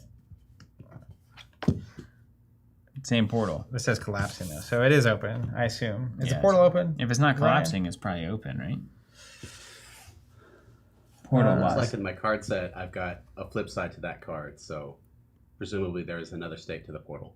Oh wait, this might be the portal. And Ryan so- says the It portal looks like is the open. portal's right there. the portal is open. Because it has open right there on the focus thing. So maybe this gets better for us when we close the portal. I hope so. Because Yeah. that's how their little dudes Yeah. are getting in. And then it says if you control the focus when your contender is defeated, give the focus to the player on your right. Okay. So okay, read the focus. Okay, we read the focus. The focus token starts the game on player 1. The player with the focus token starts the turn cycle. Player turn order will change at the start of each boss turn, which begins the turn cycle. So one turn cycle, we'll go all the way around, and then it goes to the next player, and then we go all the way around, and it goes to the next player. Which makes sense that I would start because we're going counterclockwise. Mm-hmm. And so the very first turn of the game, we both get a turn before Krung. That's right, yeah. But then the second turn, you'll go, he'll go, I'll go. Yeah, they did a lot to spell this out in the book. The arrows and everything. Mm-hmm. You see? Yep. You See how that moves? Yeah, These nice, arrows across nice, there. nice graph. So real quick, the suggestion is coming in from the chat that we just read this portal card quick because it is in play. But it didn't tell me to do that yet. I know, but it's in play, so I put it in play. Let's just. I'm happy. I did. You do. You do Right. what you want. I'm just gonna read the book over here. how to play the Minion game. cards in play can only have their attack and defense reduced by targeted effects. So a generic all opponents things that don't work. Okay. At the start of the boss ready step, play the top card of the minion deck. So, yep. Put the leading card in the ambush zone into play. And put a boss counter on the active boss. Okay. Minions attack the contender of the opponent with the focus. So, me. At the start of each opponent's turn, set the top card of the minion deck into the ambush zone. The leading minion in the ambush zone obstructs the first attack each turn available. We'll come back to that. When the portal... at the start of your turn that happens, at the start of my turn that happens, and then the boss goes. Yeah, so at the start of each of those turns, we set the top minion card into the ambush zone. Okay. The leading minion, which I assume would be the first one, in the ambush zone, obstructs the first attack each turn available. So I try to attack the portal, and that obstructs. Okay. It's like we need to read the rules to understand what this card I says. agree. I don't know what the chat. You got the chat. You're beholden to the chat now. When the portal has 7 boss counters on it, it is defeated. So, and then we put Lord Krung into play, then put all minions in the ambush zone into play. When the portal is defeated, flip it. So this, where is that thing? So at the start, every time the boss goes, it gets a token. Once it gets to 7 tokens, we flip it, it goes to collapsing, and Krung comes in. Right. Like, why are you collapsing my portal? That's right. I'm going to wreck you. Exactly how he sounds. Yeah. So we'll come back to that. All right, let's... Krung, famously Italian stereotype. All right, let's... my portal. It's a me, Krung. Classic encounter gameplay. General gameplay overview. If your contender dies, etc. Portal starts in play. Lord Krung will enter once game conditions have been met. Spoiler alert. Active boss. Some cards refer to the active boss. That's the boss that starts in play. Card effects can change the active boss. I imagine we'll be able to suss that out. Portal is always considered open, but can only be closed by the action noted on the portal collapsing side of the portal. So we can't even close the portal until we kill this thing. See, it's explaining everything. If we had but stuck to our convictions. Just read the rules. Players win by reducing the boss card's health to 0. Players cannot win through alternate win conditions, so you can't get the backpack. I was like, what bag?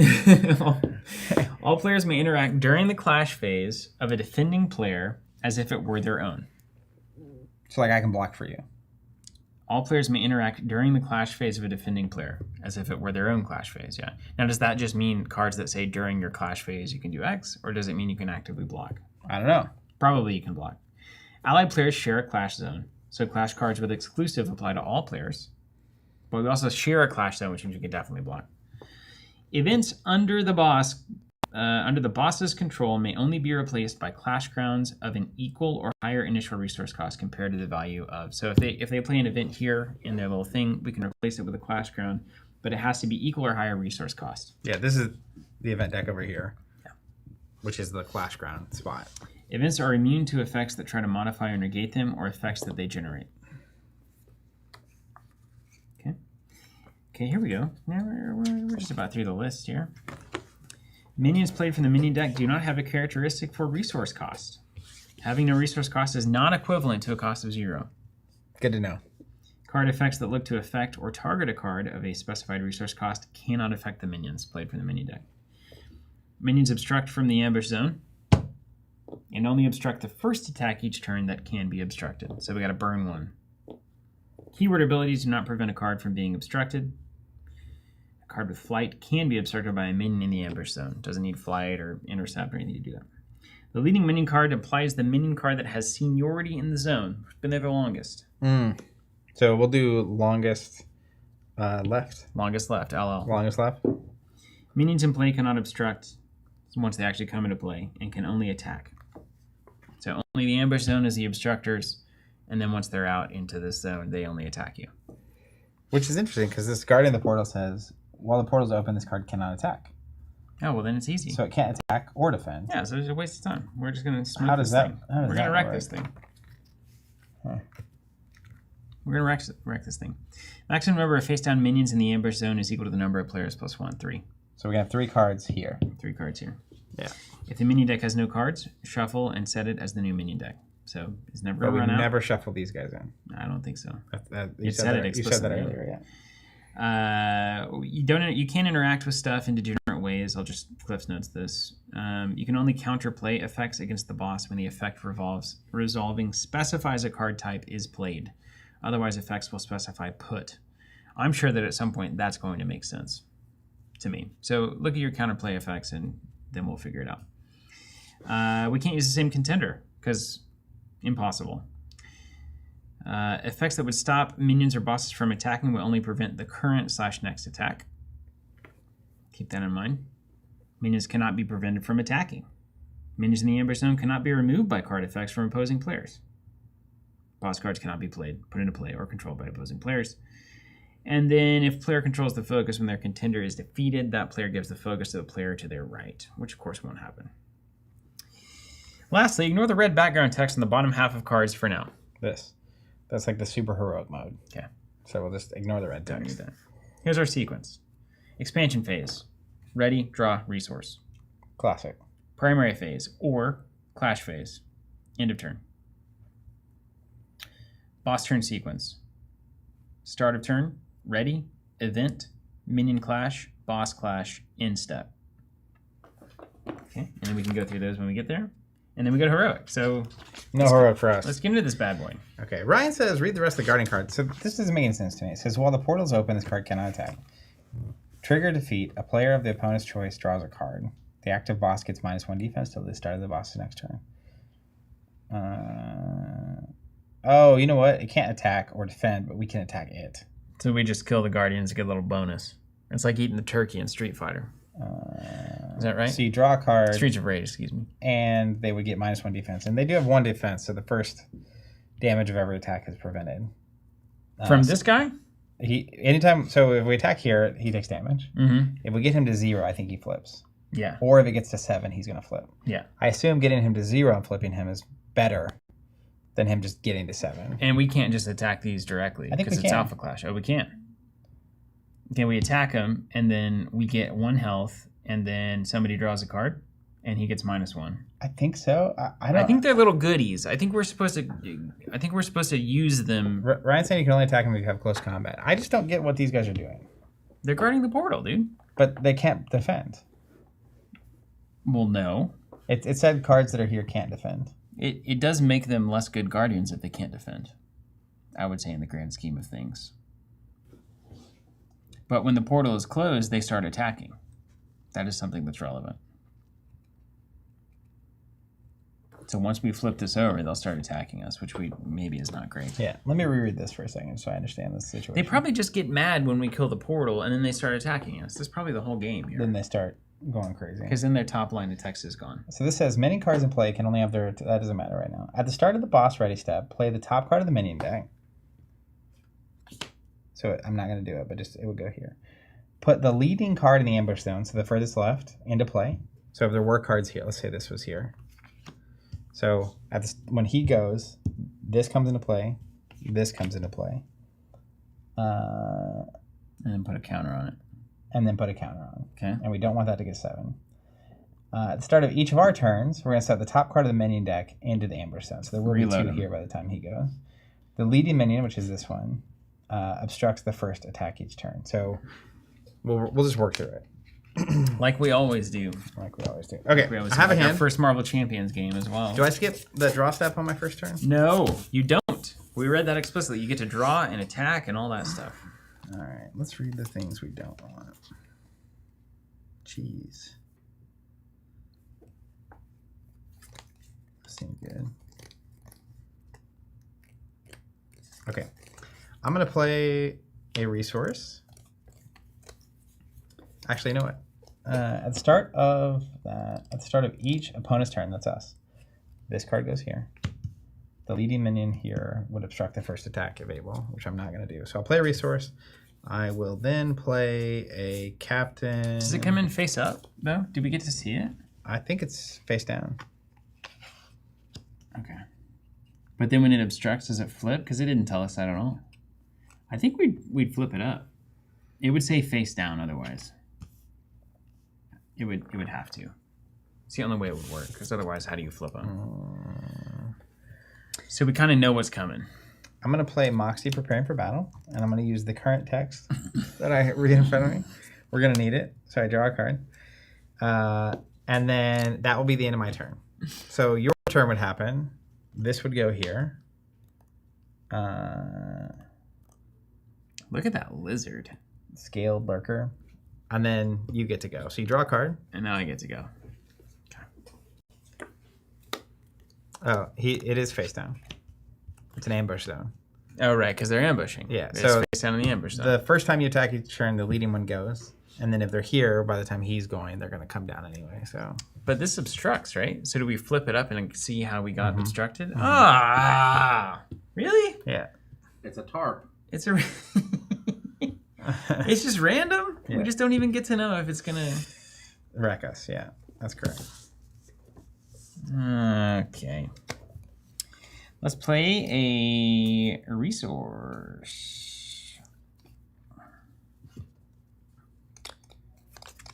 These are good. This is good. This is good. Okay, that's pretty good too. You taking that within a short resource cost? This and then now can they discard cards? Like would they discard from the minion deck if I have a card that says discard a card? Make your opponent discard a card? I ask you as a theoretical exercise. Yeah, let me look. Not so much as... I feel like that there's some penalty for that, for them, beyond just discarding. Maybe that's it. Can't attack. Okay, so you want me to keep doing this. One resource. And then we'll do a 1-cost magnate. And we're like, we should get to share a zone, man. We're in the zone together. Also, it's important to note on the Guardians, there's a little skull icon. Yeah. So that effect is active as long as there's an elite card in play. If you look at Krung on the bottom left, there's elite boss. Oh, so the skull only is matters when Krung is out. Okay. We can't make them discard unless they're piloted. So that ability only matters in the Oh, in the that makes sense. Discarding for Ridge's hand would have been good back then. All right, so I played a resource, I played a thing, and now we go to the boss's thing. Okay, so walk me through it. Start of the boss turn, resolve any ongoing effects or triggers. Okay. Place the top card of the minion deck and the leading minion from the ambush zone into the clash zone, face up and furthest to the right. Okay, so we've got Creature of the Collective. Wow. And Necrotic Fodder. Okay. And actually, hold on. The focus... So start of the boss turn, I give the focus to you. You may be about to read that, but it says, at the end of my turn, I ready 2 resources, so I technically have a resource ready. That's nice. Okay. You're cooler, so if you're the focus, you get a little cooler. Yeah. Move the focus token from the current contender to the contender to the right. Okay. Ready all cards the encounter controls in play. Nothing is tapped. So I give these head. Send the current event to the event Oblivion. There's not a current one. Yep. Put the top card of the event deck into the event zone, which is technically here, I think. Is it? Are you cool if I just have it over here? Yeah, it's fine.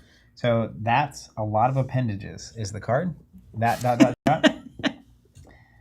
it's an event. It's a clash ground. It has the 1. So technically, we could play a clash ground that costs 1 or more to replace this.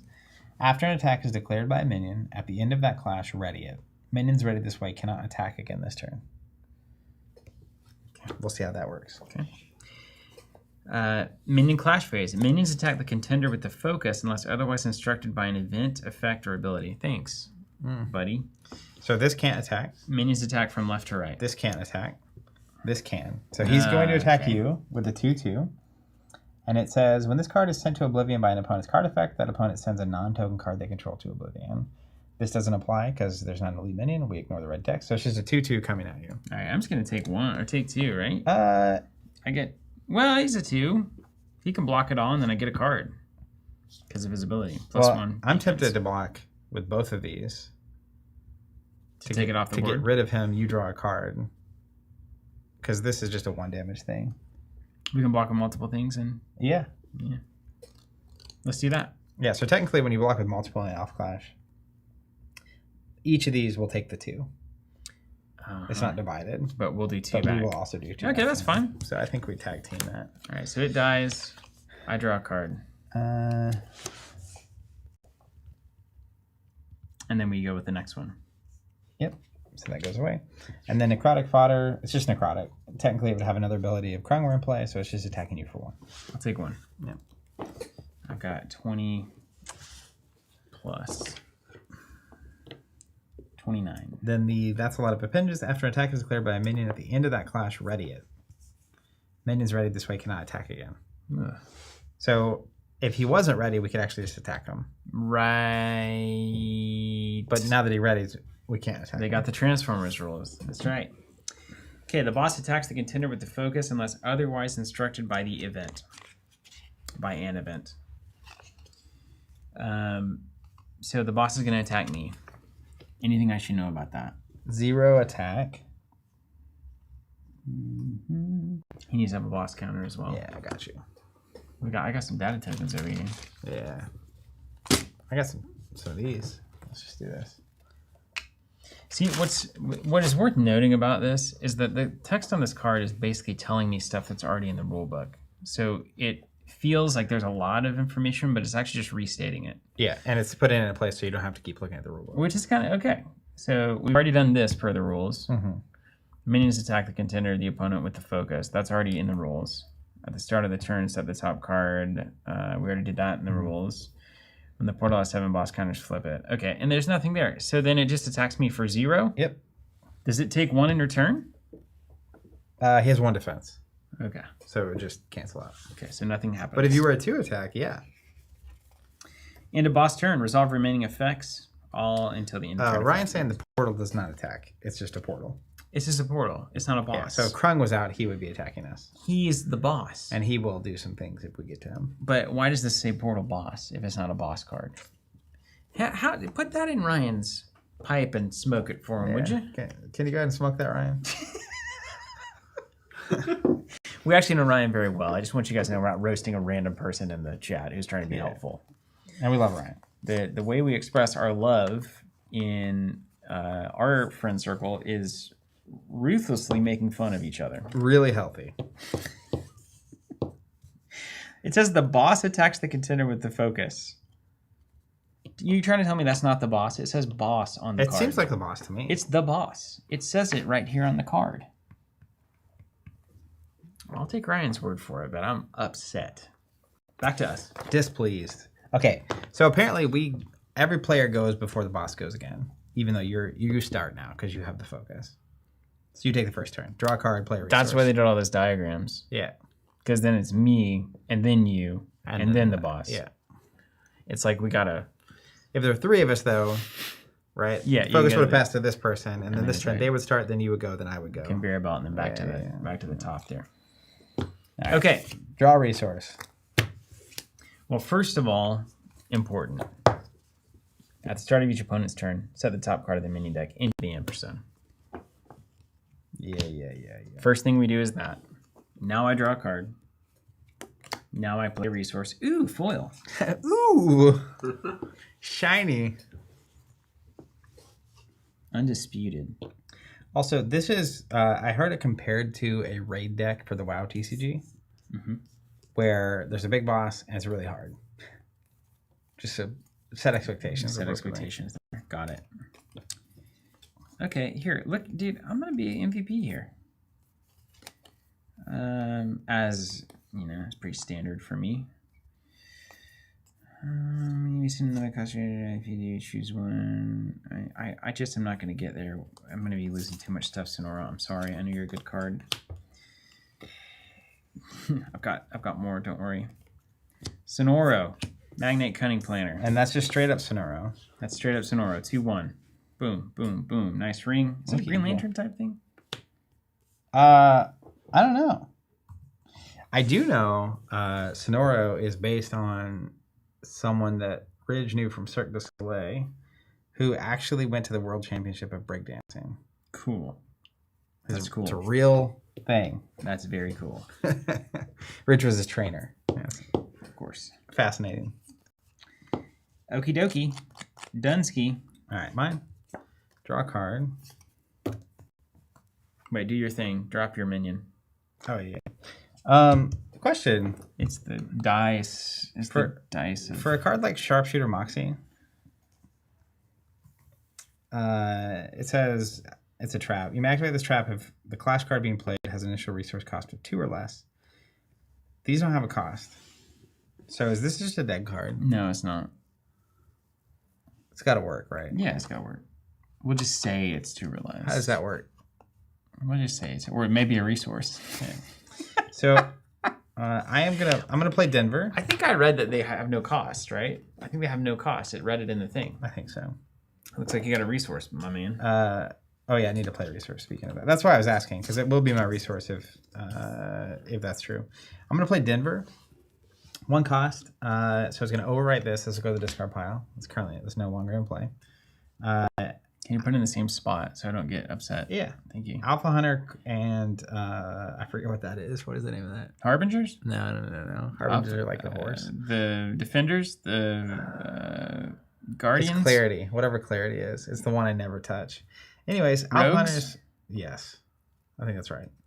Get +1 attack. Trigger enter, you draw 2 cards and then discard 1.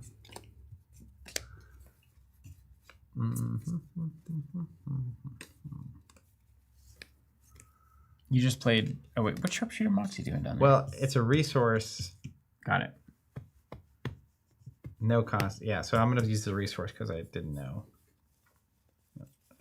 You leave them like normal side up? That's got to be so confusing. I normally do this. Oh, okay. I just wasn't paying attention.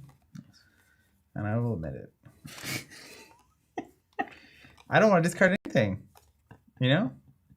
Dragon Fox Siege, everything releases next week. It's really the champion stores can release them whenever they get them, which will be like probably Monday, Tuesday of next week. And then we'll have, we've got a website launch on Tuesday, and so they'll be up for us around Wednesday. Okay. Then with my other one, I'm going to play Captain Maxine Riggins. Just a 1 cost. Look at us with Sonora and Maxine. We're just ready to go. Before we carry forward, before I actually do my turn, you ready a resource or 2 resources. Yeah. At the end of the turn, I ready 2 resources. Yeah. Now, before I go, did you want to attack with anything? Yeah, I guess, are we supposed to be killing this thing? Is that the idea? So it's weird because the first attack you do is going to get intercepted by this. And look at all these guys with 3 health.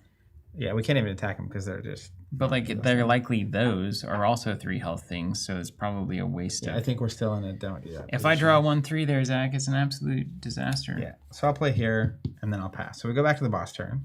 Doesn't Captain Maxine get +1 from the Denver? She does. She's at 3 right now. Dude, send Maxine in there. Let's get something done. Okay. But like, it's pointless, right? Because like, even if you take that out and die, it doesn't mean anything. Because it's just going to get filled by another slot. It's hardly a progress. How do we win?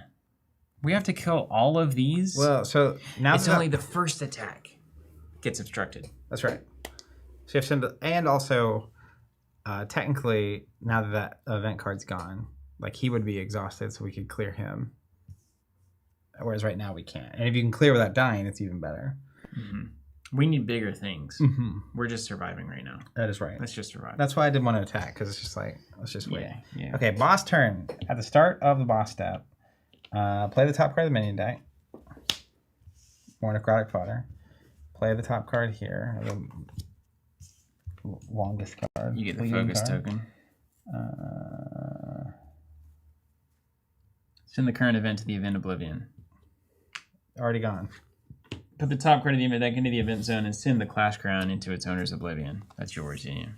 That's a bummer. I hope that was worth it. Krung's Arrival. If an opponent's card would enter play with a trigger enter effect, that effect does not trigger. Fine.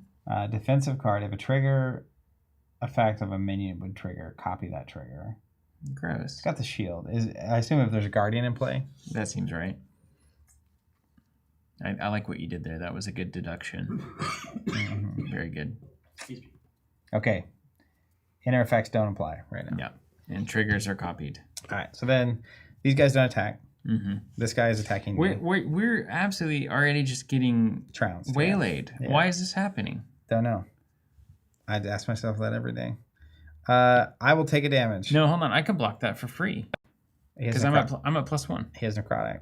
Oh, what does that mean? Also, why are you +1? Because of my ability. I see. Necrotic means if he damages, you die. And damage is just damaging, not... this isn't a shield value. This is a health if value. He takes 1, he is gone, which he would take 1. Okay, so they're just going to do 1 forever. Yeah, but they don't ready this time, so I'll take 1 and I'll take 1. So I take 2. Wait. Look at that. This is horrible. Look at the brutal keyword. Oh, it doesn't. This doesn't apply yet. And then old reptile man's gonna come at me. What's he say? This is scaled lurker. Can this expand indefinitely? This line of things killing I think us? so, yeah. So he gets +2 attack, or plus X attack, where X is the number of opponents. So he gets a 3. Now That can't stand. I think you just block with this little thing and draw a card. This little thing? I guess I could kill it with Sonoro. I like it. I like it. We have to kill some stuff. It's just going to get intolerable. All right, Sonoro going to block. Yeah. Get him out of here. I'll bet Ridge loved wrecking you guys with that Overlord deck. He seemed like he was enjoying it. Yeah. And then do these things stand up because of the thing? Nope, that's gone. Oh, it's gone, right? The trigger interplay okay, effect. is Okay, a new floating information is no more. Yeah. Okay, but this caps out at 3. Side note. So into the boss thing, this passes to you. Right. And then we go to the player phase, right?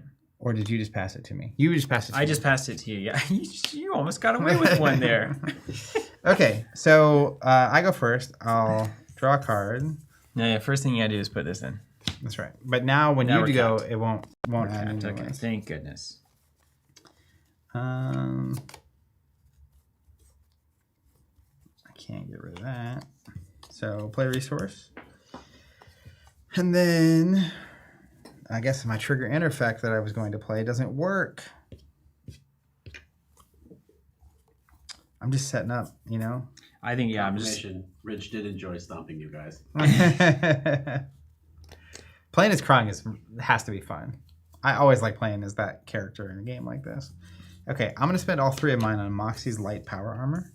Ooh, that's going to be good for us. This is a good deck for this. Build. Because it's a ramper. It's Tony Hawk. And then I'm going to go ahead and...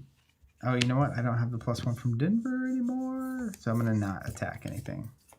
Now, can I play Clash Bus on your stuff? You can, but you can still only play 1 Clash buff per Clash. So Yeah. we both couldn't play a Clash buff on the same. I mean, I'll give you a +2 if you need it. If it's impactful. Well, it would just... It's really a matter of are these things worth clearing or not. I still don't know heads or tails of how to win at this. I can't even conceptually imagine it. We have to attack that guy. Well, I know that, but look at all this stuff. And then a random obstruction that is a complete... So what we really want to happen, because it's just the first thing that gets obstructed. First attack. Yeah, but if we attack and clear one of these, then another one is going to come out. Yeah, waste of time. So we shouldn't do that and your until team your dies. turn. Yeah. But if you attack something on your turn, this will obstruct. And then on the minion turn, like we basically just need... In an ideal world, we clear this completely. We need better stuff. Our stuff is horrible. But we start out weak. That's We're a not normal ready to attack yet, thing. I don't think at all. So I will pass to you. Okay. I would put a minion thing up there, but I can't. So we'll let's put a little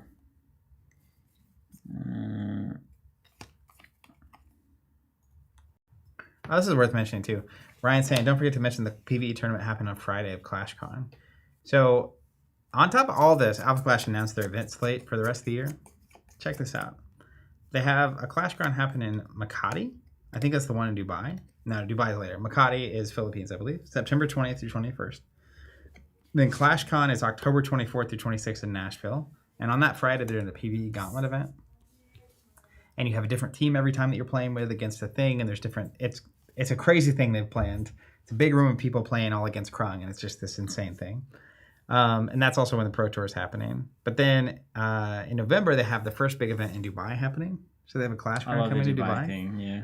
And then December 6th to 8th, they have the Pro Tour Asia. And then January, February, they're doing a Clash Ground the USA, which will be sweet. I'm going to pay 2. Oh, Garrett, this is correct. So one thing you can do is attack with your contender first, or in general. So like you could attack with a contender to see what's happening. And your contender will take damage, of course. But then the second one wouldn't get obstructed at all. That's right. You get some damage in. You ready for that? Mm-hmm. You ready to do some damage? No. I think we need another turn or two. I'm going to hold one. Yeah. Okay. So then I had 2 resources ready technically because of this thing. So Boss turn. top card of the minion deck and the leading minion from the Amber Zone into the Clash Zone. It just doesn't stop. We have to hit. We're moving really slow. Hey, It's not your fault. These things ready. This passes to you. It just is what it is, man. Okay. So then it's actually really, this is not that complicated. no, it's not. It's Everything's just hard hard until you learn it. Yeah. Did we get one more counter on the portal? Yeah.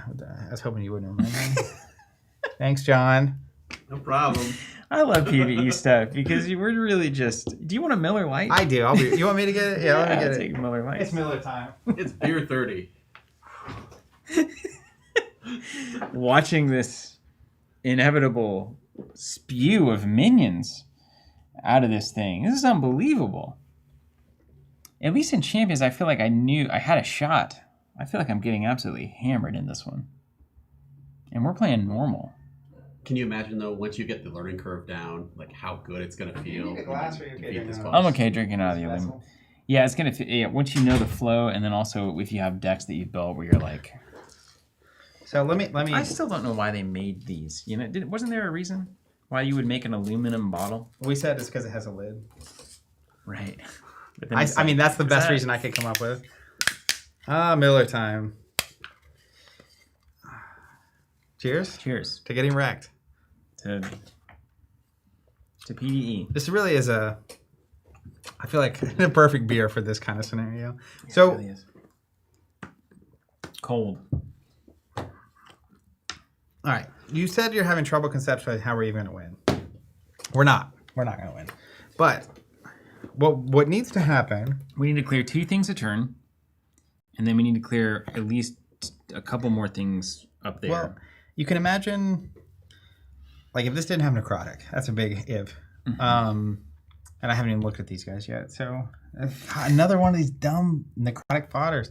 So if you played a 4/4, every turn you could swing the 4/4 to clear something off the board. Yeah, we need to and build. your board will build. And we have not exactly done that. It's not our fault. It's not. We're only at 3 resources. It's not our fault. All right, so it's attacking left to right, and it's attacking me. These guys don't attack. Wait, we haven't even done the thing I yet. put the token on. We put the things out. We did. Did we follow the rules? You remember early Marvel Champions where it was like, we have no idea what's happening. I still don't know who you is. In Marvel Champions. Okay, did we move the focus token? We did. Yep. You did it. Okay, just send the current event to the ready all cards and yep. counter control into play. Do a new event. This is the same art. I was like, it's the same card. Surround them. Trigger enter. Each opponent may ready a clash card they control. Wait, that happens now? We could ready a clash card we control. Oh, man, so some of them are good for us. All minions get torment. That's bad for us, right? Yeah, you can read torment in the back of the book.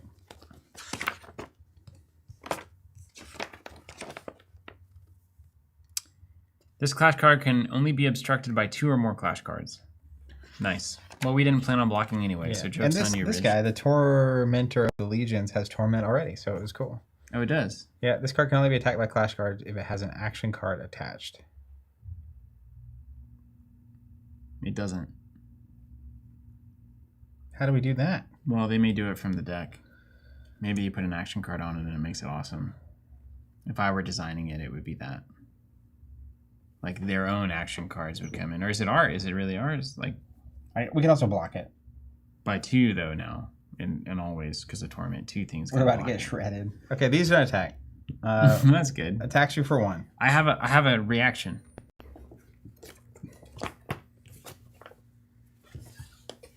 Destructive Arrival. Target attacking clash card with an attack power of 2 or less. Send it to Oblivion.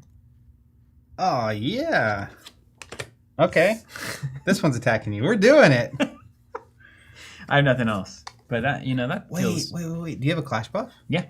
Dude, let's do this. Wait. So we can buff, but watch out for necrotic. Well, it doesn't matter. Buff your contender. He's still going to be attacking you. That's for The focus 3. will move to me. So you'll be a 3/2 for the rest of the turn. And I get to kill the 3. You do get to kill the 3. Yeah. Wait a minute. Then I don't even need the Destructive Arrival. Because I'll kill all of them. That's right. Unless See. I don't want to take 1 damage. Well, the thing is, when you play the clash buff on him, this is going to move to me because they're smart. Mm-hmm. But But spoiler, when they attack me, I'm going to play a clash buff on me. It'll go back to you, and now we're just tag teaming them off the board. We're just going to clear the board. Here, yeah, roll this back. Don't play your destructive thing. Okay, I'm going to play destructive. Okay, he attacks, play your clash buff. Boom. Wait, I got to get my card back. Power overflowing, magnate, +2/+2. Sends the focus to you. All right, and then you take 1. Oh, you don't. You have 2 defense. You take nothing. I've got 2 defense. I take no damage. So this goes away. Take 3, dummy. Yeah. And now they're attacking me. So this necrotic fire is attacking me. Yeah, he's laughing now. I'm going to play incoming support. You can see why they banned these. Ink Insurrection. That moves back over, but this one attacks me, and then this one dies. And then this guy's going to attack you for 3. Mm-hmm. So if you don't do anything, you'll take 1 damage, and he'll go away. I'm doing that. Yep. And then this will attack you. And die. If you don't do anything, you take nothing. You have defense. Dead. And then this goes away. Yeah. Easy. Yeah. All Well, we gotta do is basically, play those busted cards. Genius rock stars. Okay. We needed that. Mm-hmm. We needed that tag team clash buff action. It was the Millers. They put our brain on fire. Okay. So then it goes to you. Well, if we knew we were going to do that, we would have attacked with everything.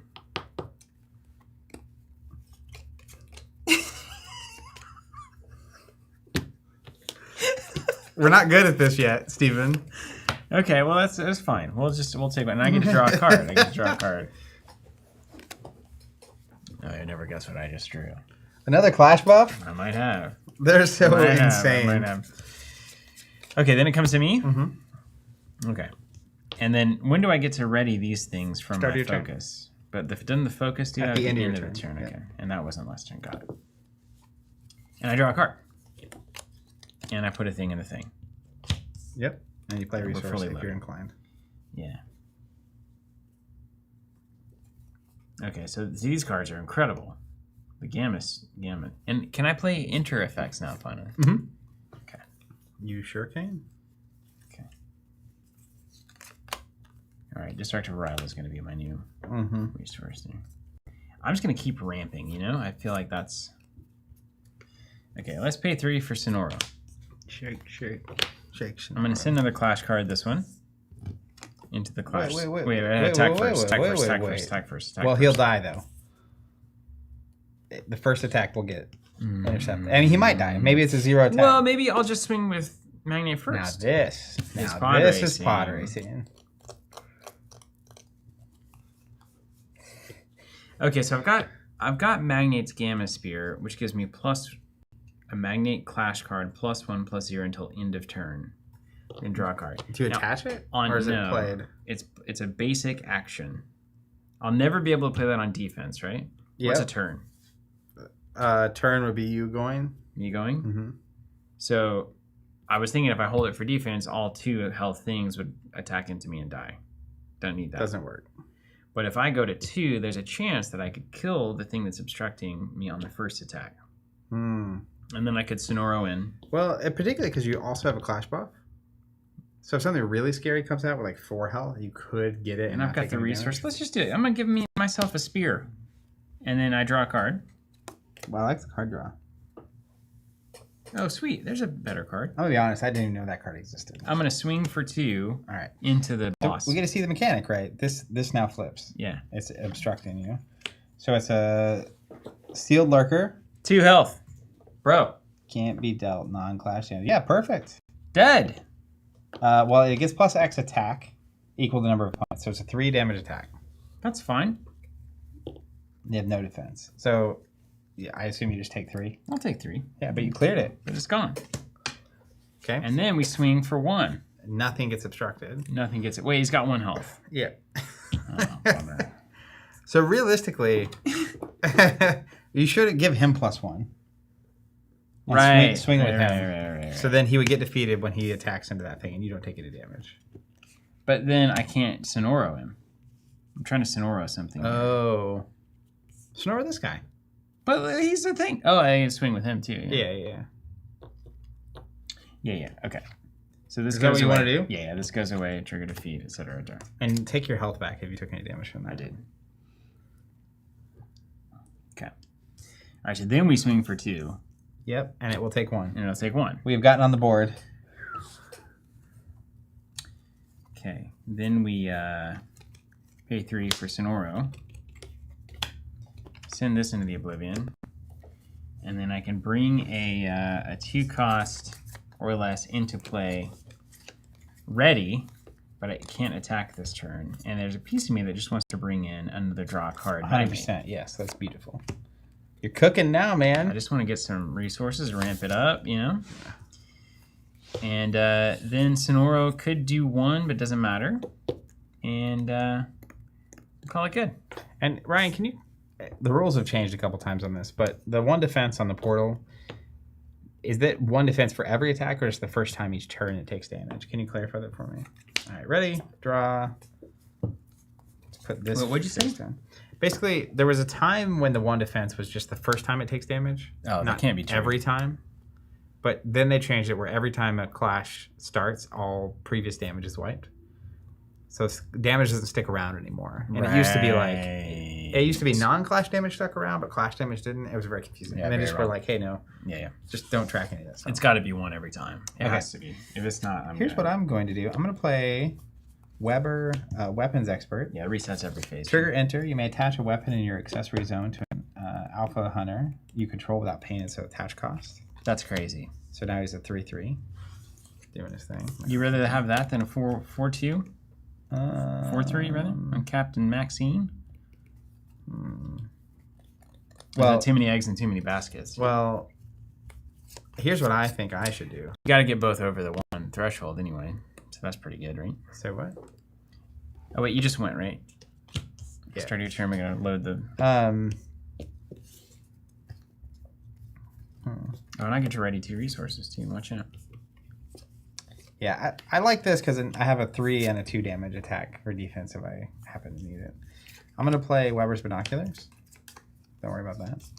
I'm also going to play a Moxie Preparing for Battle and draw a card. So we're just loading up. Dude, look at us go. It's like now, allies. what I'll be able to do as well, once I have the people on the table, is I could attack and then I could pay 2 to move this from one to another. Mm-hmm. And I can... I've seen that before. Do the whole thing. So wait, are you going to get in there? I don't think so. I want to have enough so that next round I can swing multiple... Like, I can swing 3 times with these. If I swing, pay 2, swing, pay 2. But if you did that right now, you'd clear out the entire minion deck. Well, it's only the first attack each. Is it each round or turn? I think it's your turn. Each of our respective turns. You swing, it blocks. So I would do 1. But I think being able to send all of them with this next turn is very powerful. Okay, you don't want to just like waste a Moxie and then just like swing for 3 and go and get 2 damage on the board. Solve a blocker. I don't think so. I don't know. I don't feel like the clock is in our favor, my friend. Did Did we put a token on the boss last time? Yeah. Okay. Boss's turn? Boss's turn. Well, this should pass after you went. I think you determine the portal. If you control when you configure it. Start of the boss turn, get the focus to the player. Okay. So, boss turn, token. You want to do the minion card and stuff? 1 minion comes in. 1 minion comes in. What's that thing? Torment. It's the torment. Torment guy. So now we're at 4 tokens. What could go wrong?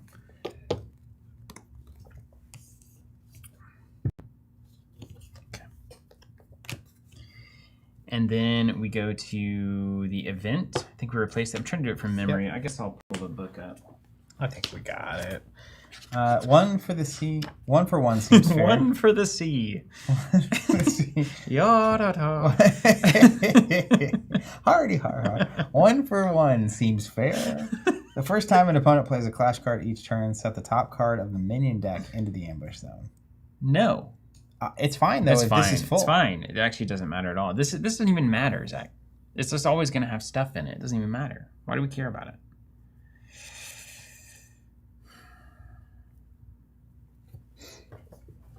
Minion clash phase. All right. These guys don't attack. They will attack though. Once the portal goes down. I see. Yeah, right. That's real quick. I'm sure they're on the way.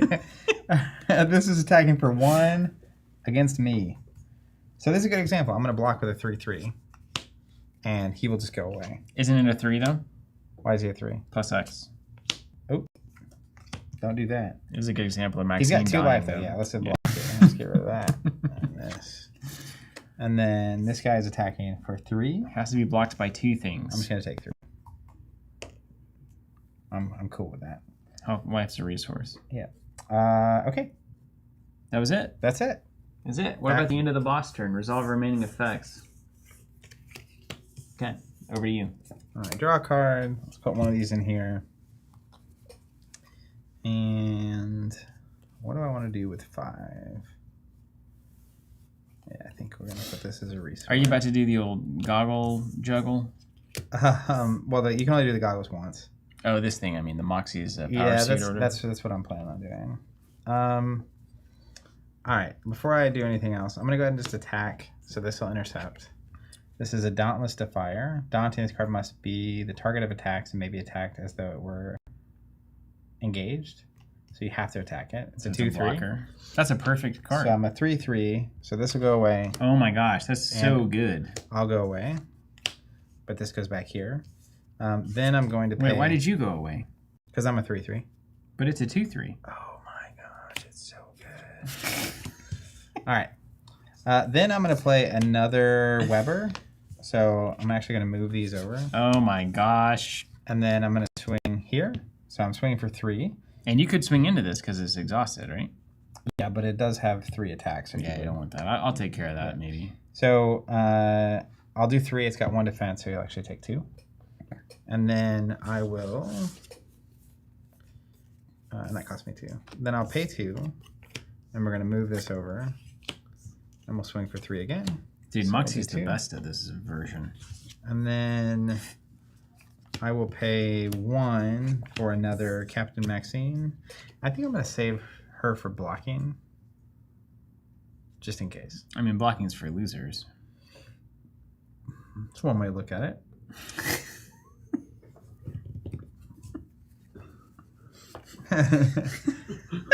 It is one way to look at it. Yeah, you're not wrong. Hey, I put more points on the board than you, so you know. Torment means you can be blocked, only be blocked by 2, is that That's right. Yeah. Now, if I attack into this thing, does it get obstructed by an ambush card, or is it only when I'm going to the portal? I think it's your first attack is obstructed. Are you sure? Because the order of these cards doesn't make me think that. I understand. I played enough Earthborn to know. This is a long way. I don't know. Buddy. I didn't read the rules.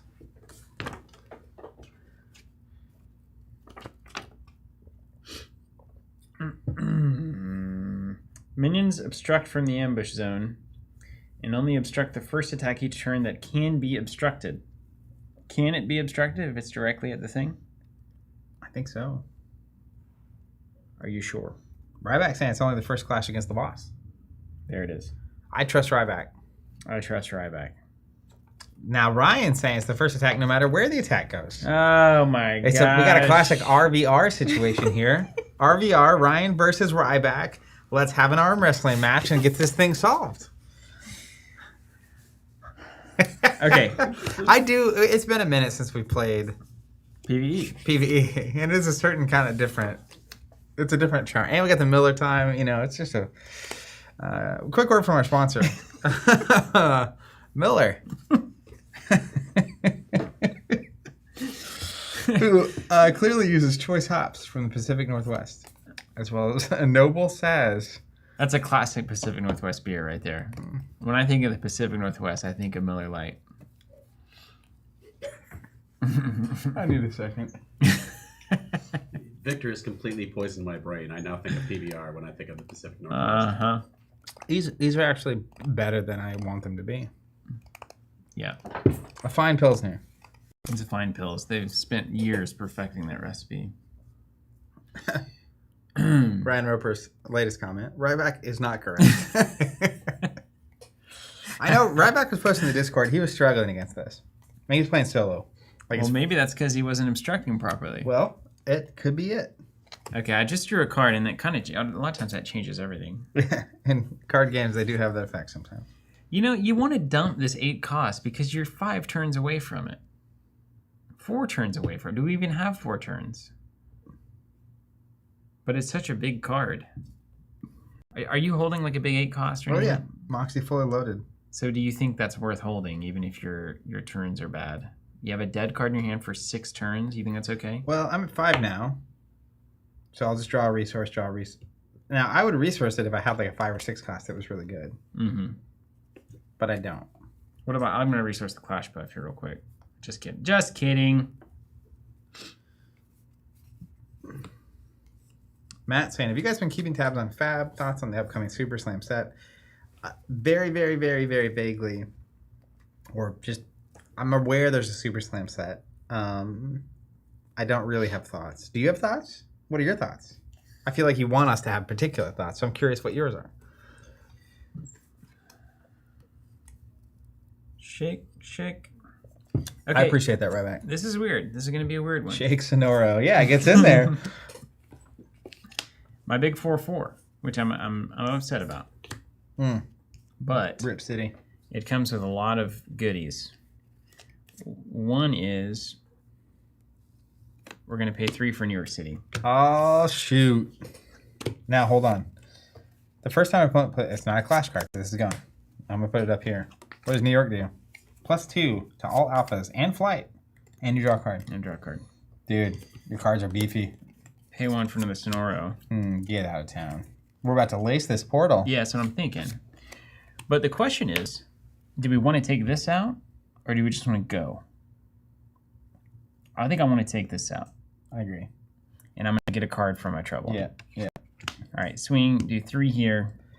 You know, Draw a card. these Clash Kit precons are doing better against this than I thought they would. This triggers the thing, as Ryan said. Yeah. So That's cool. I'm going to send Sonoro first because I want to make sure that he dies. Does that make sense? I see, yeah. All right, 3/2 coming in. Creature of the Collective. When this card is sent to oblivion by opponent's card effect, that opponent sends a non-token card they control to Not a oblivion. card effect. Cool. So All right. they trade. 3/2, they trade. That's their discard. That's right? Just wanted to put Sonoro in there just to make a point. Magnet's going to go here.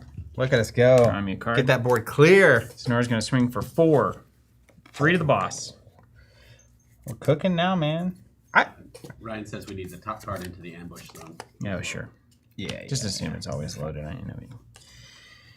And then I've got a free swing. I'm gonna not take it because it's 1. Oh, wait a minute, Zach. Wait a minute. Did this thing do? How much did this thing do? 2. How much does Sonoro have? 2. But he's +1 because of my thing, dude. Oh, not today. Not today. Not today. Not today. Heck yeah. So well, not only that, we built some board presence. Yeah. All right. At the end of my turn, technically, this went to you.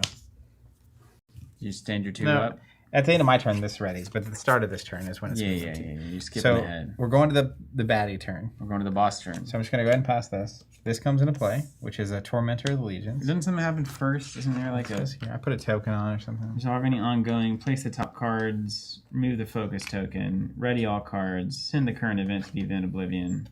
This is for This you. doesn't tell me to put a token on the boss. This does. Okay. At the start of the boss turn. Yep, it's worse than I thought, is the event card coming out. Opponent's contenders cannot gain health. At the start of the boss turn, each opponent's contender loses health equal to the number of Clash cards they control. Oh, they figured it out. Next turn, we need to get rid of that somehow. Well, So- New York would have done it. It would have, but now New York's gone. Oh yeah, it's gone. Sorry. All right, then it's attacking you. This We doesn't. put 1 out and then 1 out, Yep. and then we did the thing and we replaced the event, and now it's attacking me. Okay. So Trying this to get guy, that in the old noggin. this guy's gonna attack you for 3. I don't have any blockers. Well, it's got Torment. I could have blocked it otherwise. Nah, So just take just 3. Take 3. Health's a resource. And then this says Daunting. Must be the target of attacks if possible. It's attacking you for 2. I don't have any blockers. I don't think it's worth blocking. Take 2. That's it? That's all they've got? That's all I've got. And then it's over to you. And I've got the focus. Yep. So you ready everything, draw a card, play resource.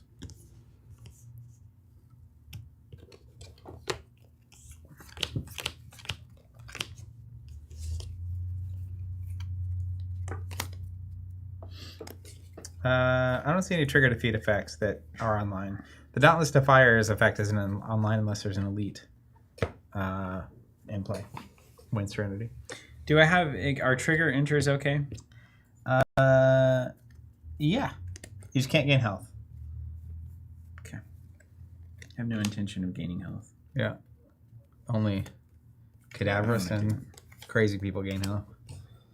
Oh, what's the subtitle of that 8-cost magnate? The Undisputed.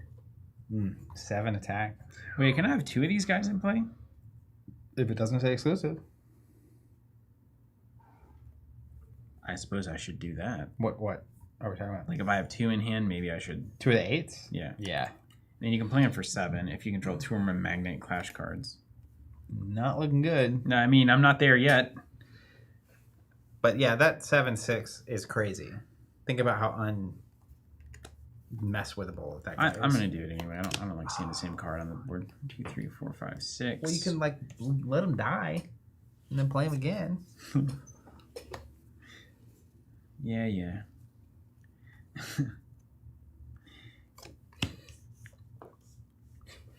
Pay 5. For Magnate, Unwavering Might. Mm-hmm. It's got a 4 on it and a rocket. Trigger, enter. Draw 1 card. Every card in that deck draws a card. I know, it's unfair. That is crazy. No wonder I liked Magnate. Okay. And now I will assess the board. I mean, it's nothing, right? Oh, did you put 1 in? No, I didn't.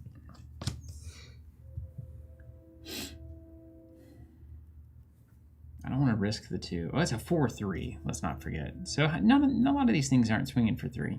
I feel like I would attack with something else first. Just to be easy. Just to make sure you don't lose your 4 attack guy. Why don't I swing? Because Sonoro can take out that thing. Uh-huh. I like that. And then Sonoro the second can just die. And then Magnate can rock in. Or we could swing with the Contender. Yeah, you can swing face to draw out that first block. It's true. But am I gonna have the? Are you gonna have the focus when they go to attackies? Mm-hmm. Yeah. I feel like I'm supposed to use my clash buff on defense, and we just get free death. Yes. Oh, but then the focus would go to you. I don't think we it really will. need both of us to play Clash. Do you have one? Not yet. I'd love to have one. All right, then I'm just gonna be crazy. Let's just attack into the boss. All right, so this guy comes out, and this is Burly Enforcer. He's got Breakthrough. He has 1 attack, 5 health. Trigger attack. This card gets +X attack, where X is equal to the number of resources the defending player controls. Wow. Wait, controls? He's all the resources you have. But I'm not the defending player. He's not attacking. That's right. That's how we do that. That's what I'm talking about. Yeah. Okay. So I take nothing. Well, you take 1. Right. He doesn't. His ability doesn't apply to himself. All right. Yeah. Unfortunately. Okay. Does he exhaust to block? I don't know if he. I think he probably would exhaust to obstruct. Don't you have to exhaust to obstruct? Usually, this is a weird scenario though. You know. All right, get in there. We got work to do. Here we go. Because by the way, there's 5 tokens, so we basically have 2 turns left to get rid of the portal before Krung comes out, and I think it will behoove us to do that. We can't let this guy attack. You can. You just have to have someone to. Well, he has breakthrough. He has breakthrough. Oh. Yeah. They thought of everything, honestly. I mean, but also we need to do 17. Let's see how many you can do. 3. Are you 6? 4. So but you've got. Can you do 11? 4, 6. I can do. We have 1 more turn after this too. We can get there in 2 turns. Okay.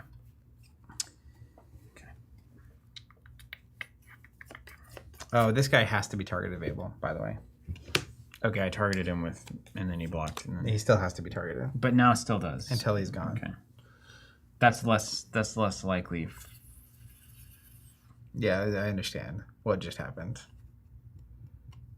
And damage does not stick around. Hmm. Okay, so I will have to just kill that thing.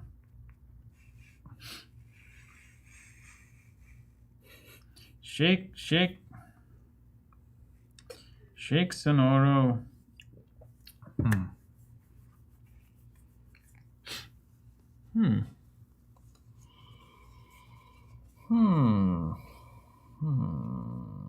I'm going to do the most damage that I can, and I'm not even going to care. Well, the problem is you can't get past that guy. Yeah, I can.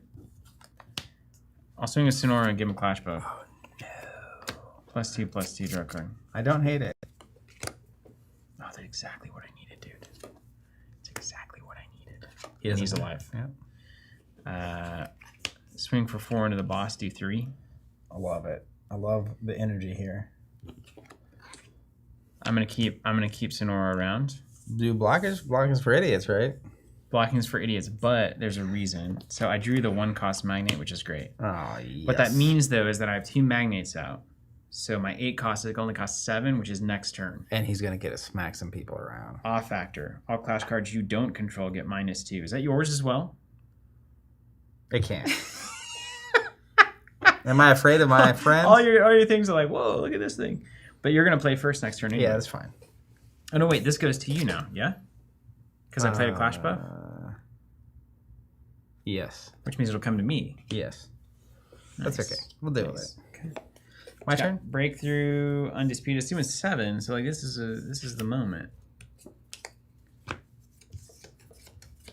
All right. I'm gonna do one more, dude. I'm gonna do one more with Sonoro. Okay. You got to, right? We gotta get there. I don't care about. Wait, I gotta block this thing. No, you gotta block that thing. You're the focus man. We'll figure That's it out. right. You got it. You got it. You got it. So I can technically do 2, 4, 6, 7, 8, 9, 9. I'm gonna do myself some favors. We're about to get wrecked by this, also. I know. Yeah.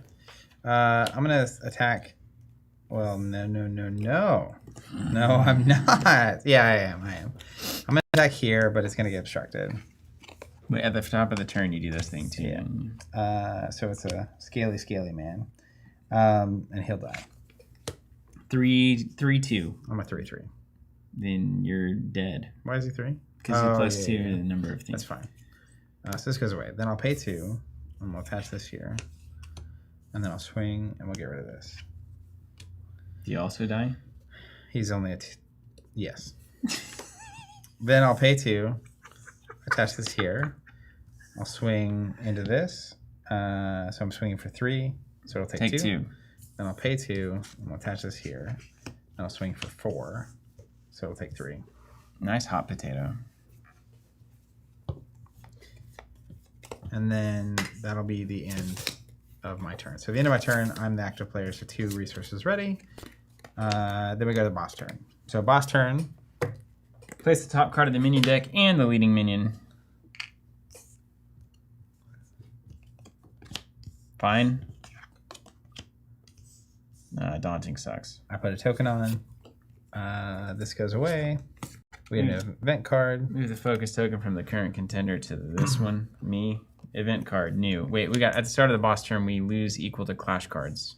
Oh, yeah. 1, 2, 3, 4. Clash cards I control. Oh, I actually did myself a favor. You did. You were smart. Unintentionally smart. Defending the portal. While there is a minion in play, the boss cannot be attacked. Excuse me? While there's a minion in play, the boss cannot be attacked. Right now, that comes out. This is the moment. It makes sense. Do you have a clash ground in hand or anything that you can use to wipe that? No, not presently. But we get to draw a card, you know? Minions in play get Dauntless. So we have to attack it if we can. That is the worst possible timing. It's really... I'm glad it actually happened. That is this is the like worst very possible thematic. timing. Just unhinged. I'm eventually feeling a PvE gauntlet coming on until we beat this sucker. This is unhinged. Yeah. Because we have it next turn. We would destroy that. Well, we have the portal destruction, but that doesn't mean we win the game. Well, it's a good sign. It is a good sign, yeah. It's not a bad race. Okay. So now we have attacks. Nothing. Attacking you for 1. Plus X. Number of the resources you've got. 6. So it's attacking for 7 with breakthrough. Right. I'm taking it. Yeah, I agree. 11. All right. Then attacking you for 3. 3? Yep. Don't care. That would be a pretty good one to block. Oh, you need the 2 magnets. I need the 2 magnets. Attacking you for 2. Yeah. Like I said, health's a resource, baby. All right. Over to you. That's it? That's it.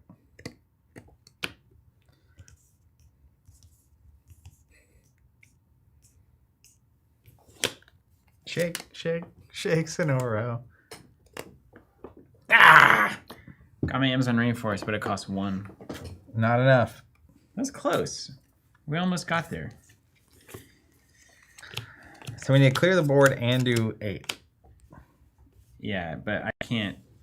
The boss gets -1 defense if you defeat one of these guys. So if we clear the board, he will have -1 defense for the rest of the attack. But I don't think I can attack that guy. They all have Dauntless, so we can attack all these. Yep. Oh, and we gain health. Yeah.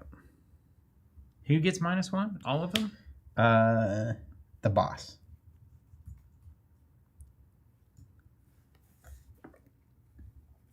Also, this happens at the start of your turn.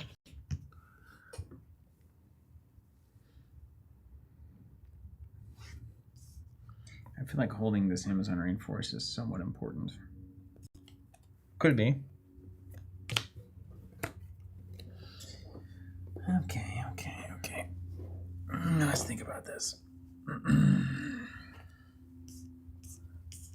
Okay, before I play Magnate the Undisputed, I can give all of them -2 attack, all of these things, as well as your things. -2, that's exciting. Now, it would only give -2 to things that are currently in play. Beautiful. So things you do play, I think, would be fine. Cool? Like that? I mean, I think it's got to happen. Well, let's just get it in there. It's got to get played. It's got to get played. What's the subtitle again? The Undisputed? The Undisputed, yeah. Let me just read It this can't down. be disputed during a clash on my turn. Breakthrough. Hey, we got Breakthrough. It's good. That could matter. That's the only thing that would matter. Do you have any Breakthrough over there? No. Okay. Good. Awe factor doesn't work on minions? They're not clash cards, I guess? What are they, minion cards? It says right there. It says Clash right there. It says right here, clash. That's a clash card. That's a Clash and it's a card. That's a clash card. We're shipping it. Get out of town. Why doesn't that Leroy work Brown. on minions? Come on. Oh, I think there's a rule in here because they don't want us to win. Minion cards in play can only have their attack and defense reduced by targeted effects. That's the portal's ability. We're just playing the cards that they wrote. Yeah. Devastating. Just because sometimes... But it's only while the portal's open. So once we get rid of that thing... so you're saying I had the moment to be a hero, but they rules texted me out of it. Now tell me this.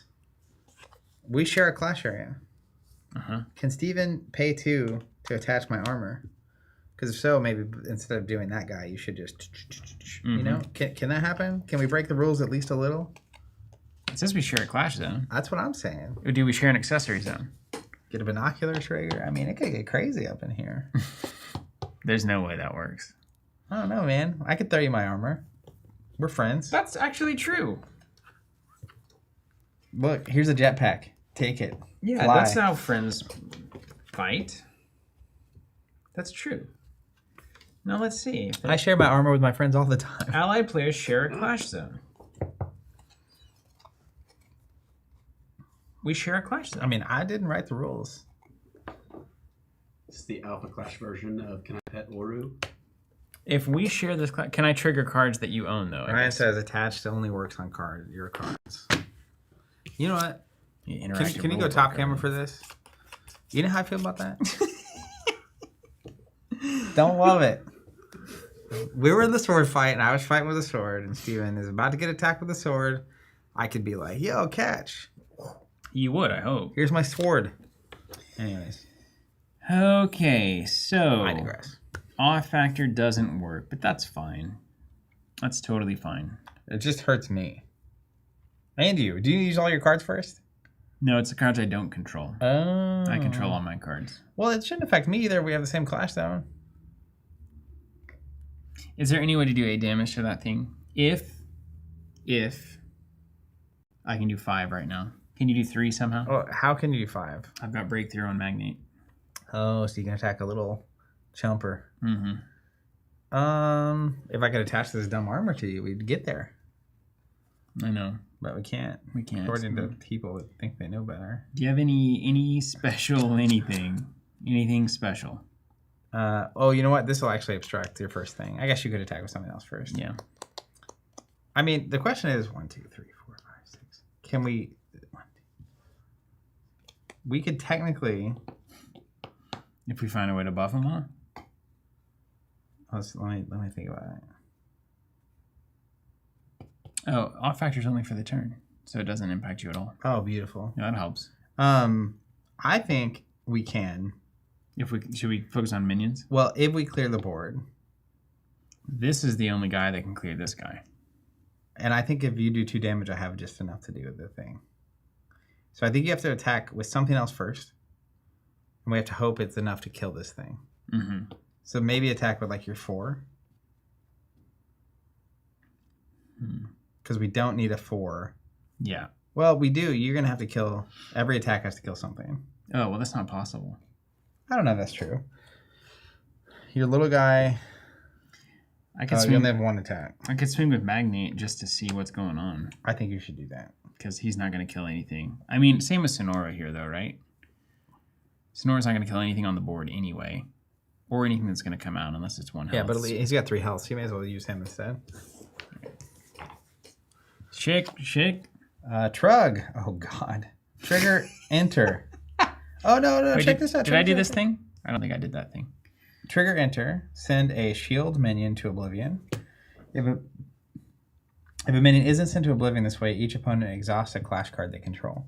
So this gets sent to Oblivion, but it can't go to the discard pile, so I'm going to put it over here. What does it say when it leaves play? When this card is defeated, each opposing contender gains 1 health. Is it defeated? It's sent to Oblivion. It's not defeated. No. Trigger defeat. It's not defeated. Not defeated. But Trug is a 3/5. So, and he's obstructing. Got me. Trug is also elite. So all these little skull icons. Oh, no. I mean, nothing's happening. It's the mini boss. But 5 is a big number. Yikes. Cool. When this guy's defeated, it says the player with the most non-token accessories sends an accessory they control to Oblivion. So Do that one last, yeah. Don't deal with him yet. So we have problems. There's no way.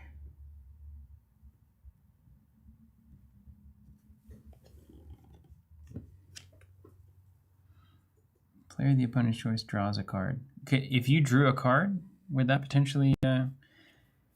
if you drew a card and it's a clash ground of 2 or higher...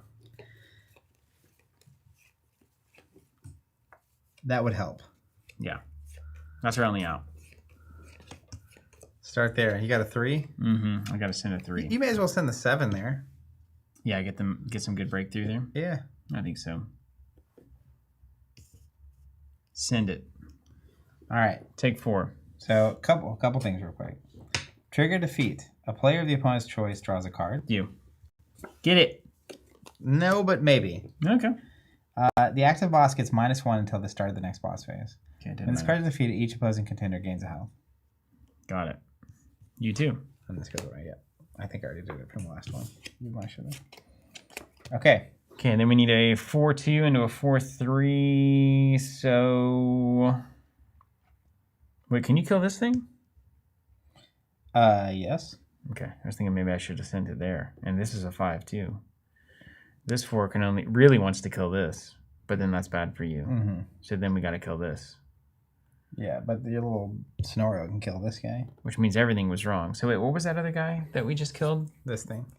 What is it? A 1/3? Mm-hmm. I should send this at it. Okay. Same thing.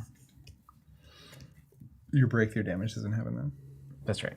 It gets 4 back.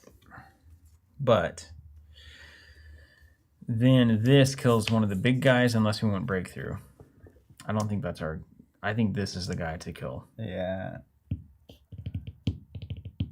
Now this guy's actually worse. It's so much damage. But he would kill this magnate too. He's +6. Yeah. Get rid of him. +7. Only while he's attacking. This is... Oh! So you can just smack him. Let's smack him. And then And 2 breakthrough. Yeah. So 6 total. Okay. Then I've got a 1/1 that I could kill to draw a card, but I have 0 money, so it doesn't matter. I've got a 2 that goes in here. Yeah, I agree with that. And I don't die because of +1 off Magnate. He's a 3 attack. Right. Oh, yeah. Yeah. And then I've got a blocker. And then I've got nothing else. All right, mine. Let's load this up. All right, here we go. Here we go. The magic's got to happen.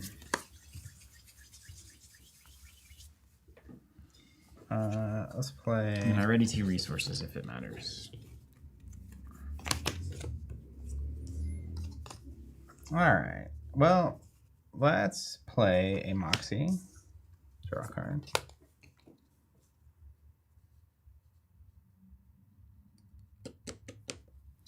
Oh, this guy can die now, by the way.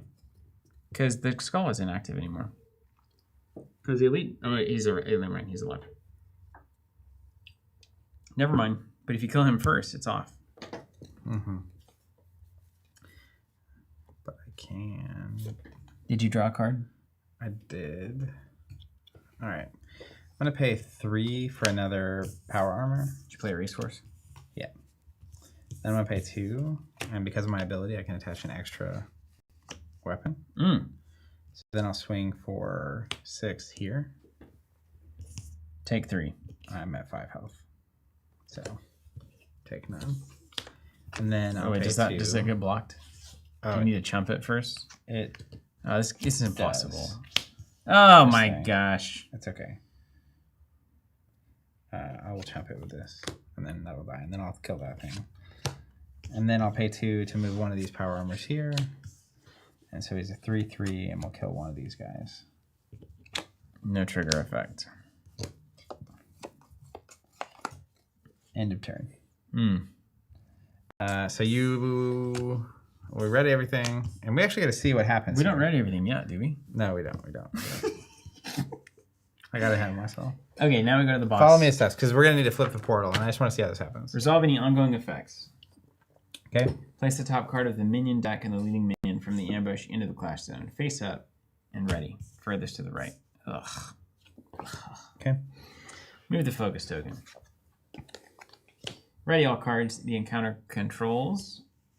Send the current event to the event oblivion. Put a new one in. For our king, trigger enter. Send all minions in play to oblivion. Including theirs, I guess? We don't have minions. It's just their minions. Oh, that's... Then each opponent sends a clash card they control to oblivion for each minion sent this way. Does that combine, or does that mean we both do 2? We each do it. Ooh. For each clash card an opponent is unable to send to oblivion, their contender loses 1 health. So these go here. Okay, keep reading. That was good. Why couldn't we do that? If those had happened in reverse order, that would have been very good for us. Okay. And then minion clash phase. Minions attack the contender. Start the boss step. Put the top card, we did that.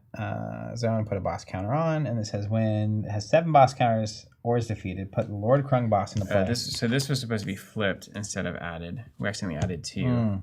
So that means another one's discarded, which means another thing dies. And I have to lose health because I didn't have a third thing. That's a bummer. Okay, 7 on. So put Lord Krung into play as the active boss. Then put all minions in the ambush zone into play. When does that happen? Right now. When do you put... Okay. It says technically at the start of the boss ready step. This should have happened. Boss ready step. What's that? Okay. So that's right before we do the event. So then this would have actually been in play when this triggered. What would have? Well, it says put all minions in the ambush zone into play. Yes, it would have. So this would have been So in. then I lose it. So that goes away. Oh, look at that guy. He's alive. See you later. So Lord Krung comes into play. He's got 45 health. That's 9 Do you dice. have more dice? It should be the same number. Well, we were using it for the other guy. And I'm using it over here.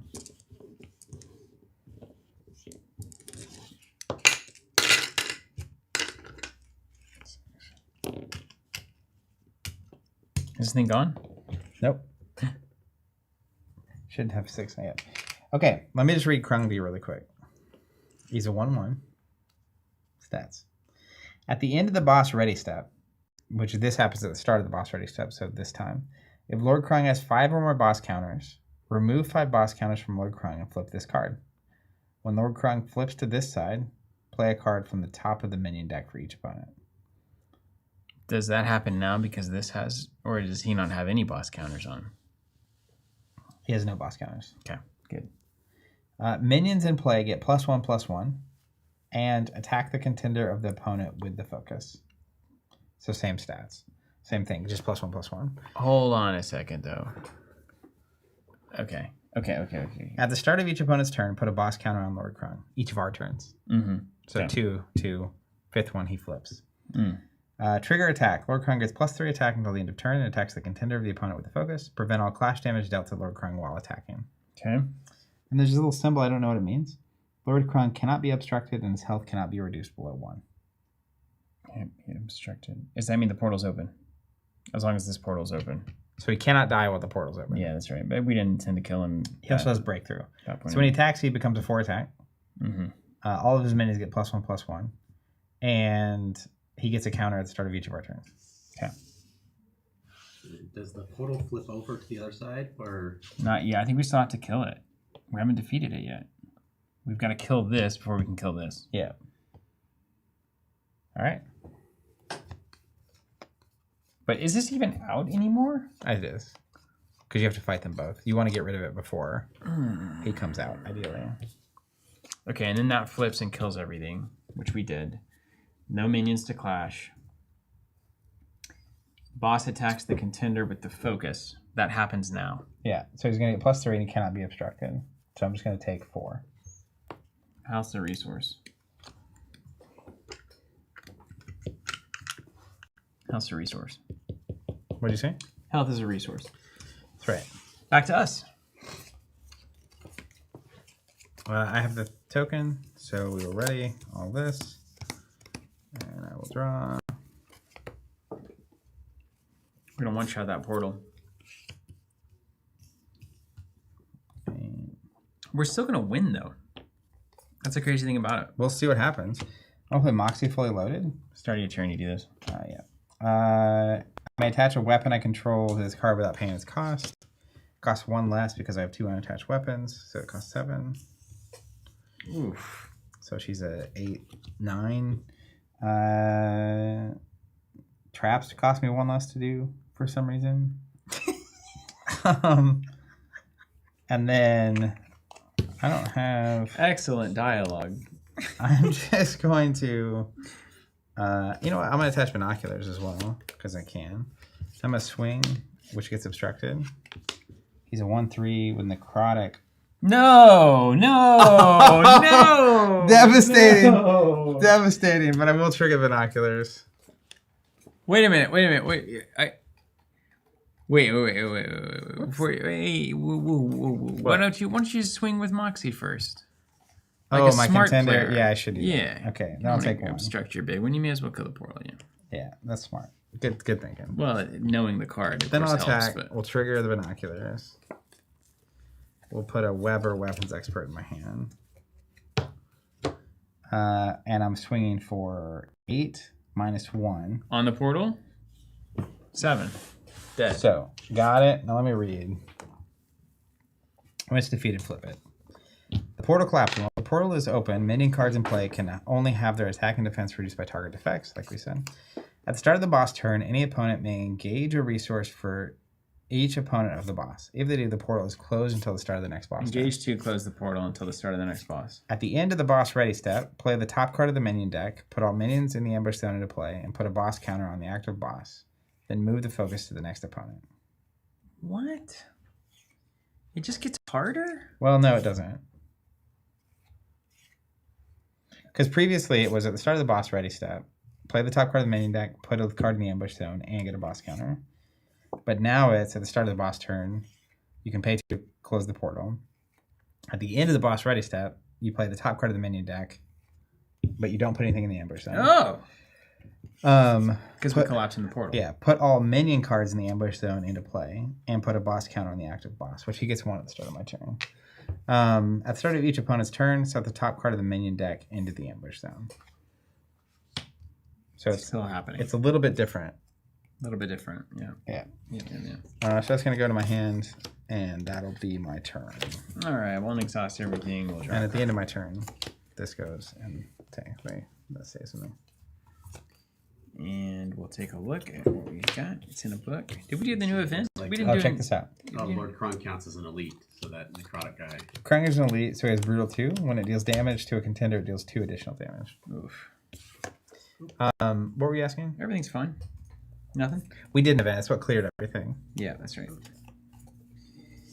Okay, let's go. Well, I mean, is this the right time to... So start of your turn, it gets a boss counter. At the start of your turn, this goes here. You do a thing.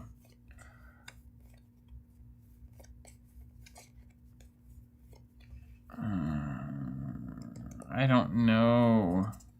Oh, actually, minions have +1/+1 as well, so I take an extra 1. Ugh. Feels like Lord of the Rings TCG over here. Yeah. All dwarves have 17 stat changes. I don't know. You know? But the portal, while it's closed, he can be obstructed. He can be obstructed. Oh, and...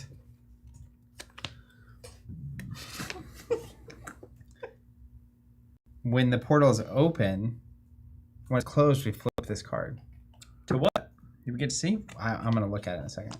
But at the end of my turn, I get 2 resources because I have the focus. Mm-hmm. So at 2 players, I will always have the resources to close the portal. Okay. Nice. So when we close the portal, let's start the boss turn, give the focus to the player to your right, and flip this card. Oh, wait. Hold on. So we close it after that has already occurred. So we close it, and at the start of the turn, this goes. So I start the next turn. You get the resources, but then I have to close it. So like, okay. Right now it's open. Let's say you're done with your turn. When it goes to Krung, at the start of this turn, we can pay 2 to close this. Mm-hmm. We've already passed this start of turn trigger. Got it. So it will stay closed for a turn. Yeah. At the start of the boss turn, move this and flip it, which is that section is already passed. We've already done that. Yeah. It's already happened. Control the focus token can't be changed except at the start of the boss turn unless your contender is defeated. So the clash buff thing doesn't apply anymore. Okay, good. If you control the focus when your contender is defeated, give the focus to it. So it basically removes the movement with clash buffs. It also removes the 2 resources ready. Mm-hmm.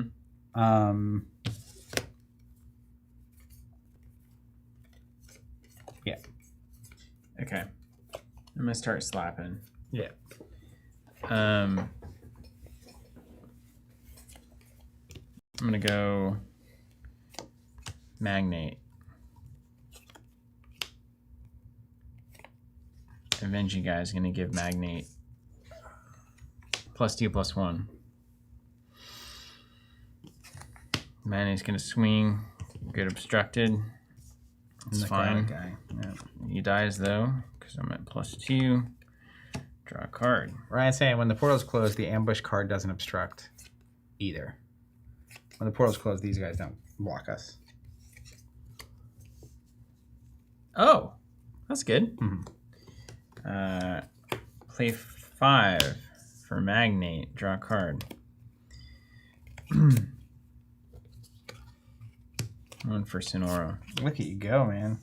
I'm here. I'm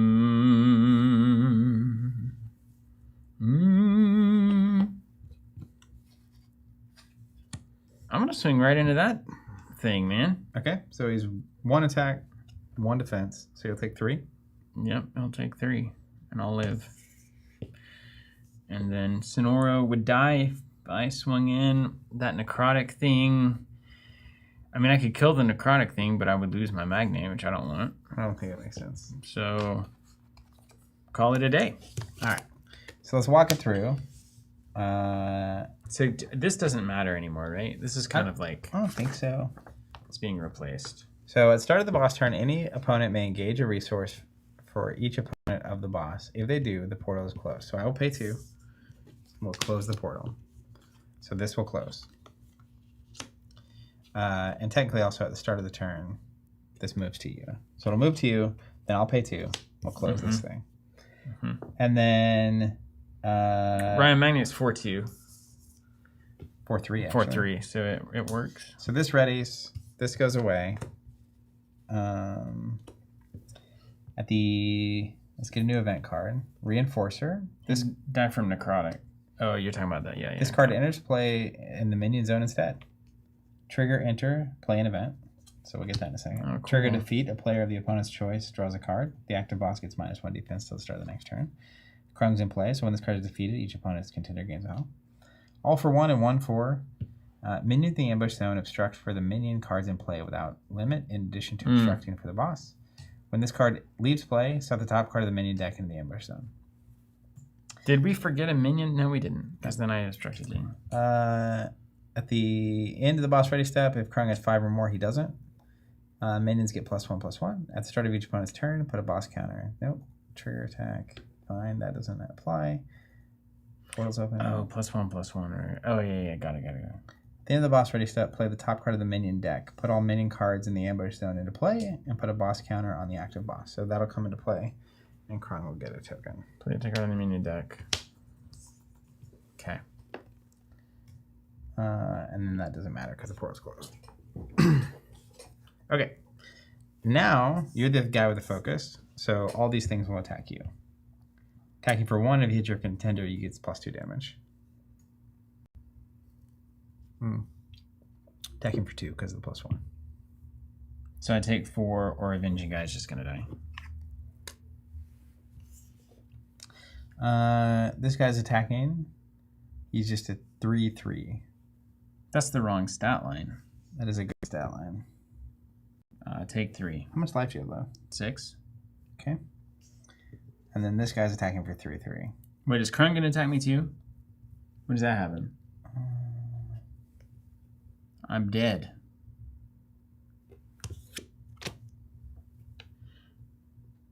It's got breakthrough too. What the heck is wrong with this game? He's got breakthrough as well. It's right down there in the blinking red text. There's no way where I'm not dead. So we'll block this one. Isn't that red text for the heroic version? Oh, it is. Yeah, it is. Okay. But it's just 3 coming at me, so I'm gonna block it no matter what. And then Krung does 4. And then I'm dead. Thanks. I don't have him in a block. Magnate. This goes to you now, per the rules text. Well, I'm about to die. Good luck, Mr. Robot Man. Do we just lose if you lose? No, you get the focus. Okay. So then that's the end of that turn, right? I hope so.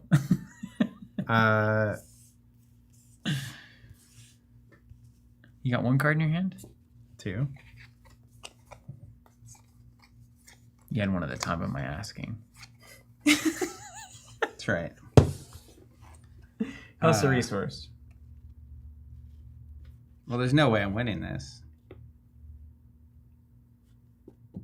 It's a 4/2 Magnate, Ryan. It maybe was the wrong pot. Magnate Unwavering Might was the one that killed the... I died cleanly, okay? Well... you're doomed, man. I'm just going to do as much damage on this turn as I can. Let's just play that game. Yeah, there's no way you're winning. Start of the turn, do you do this thing? I don't think so. Because the portal's closed. Yeah, the portal's closed. But it also...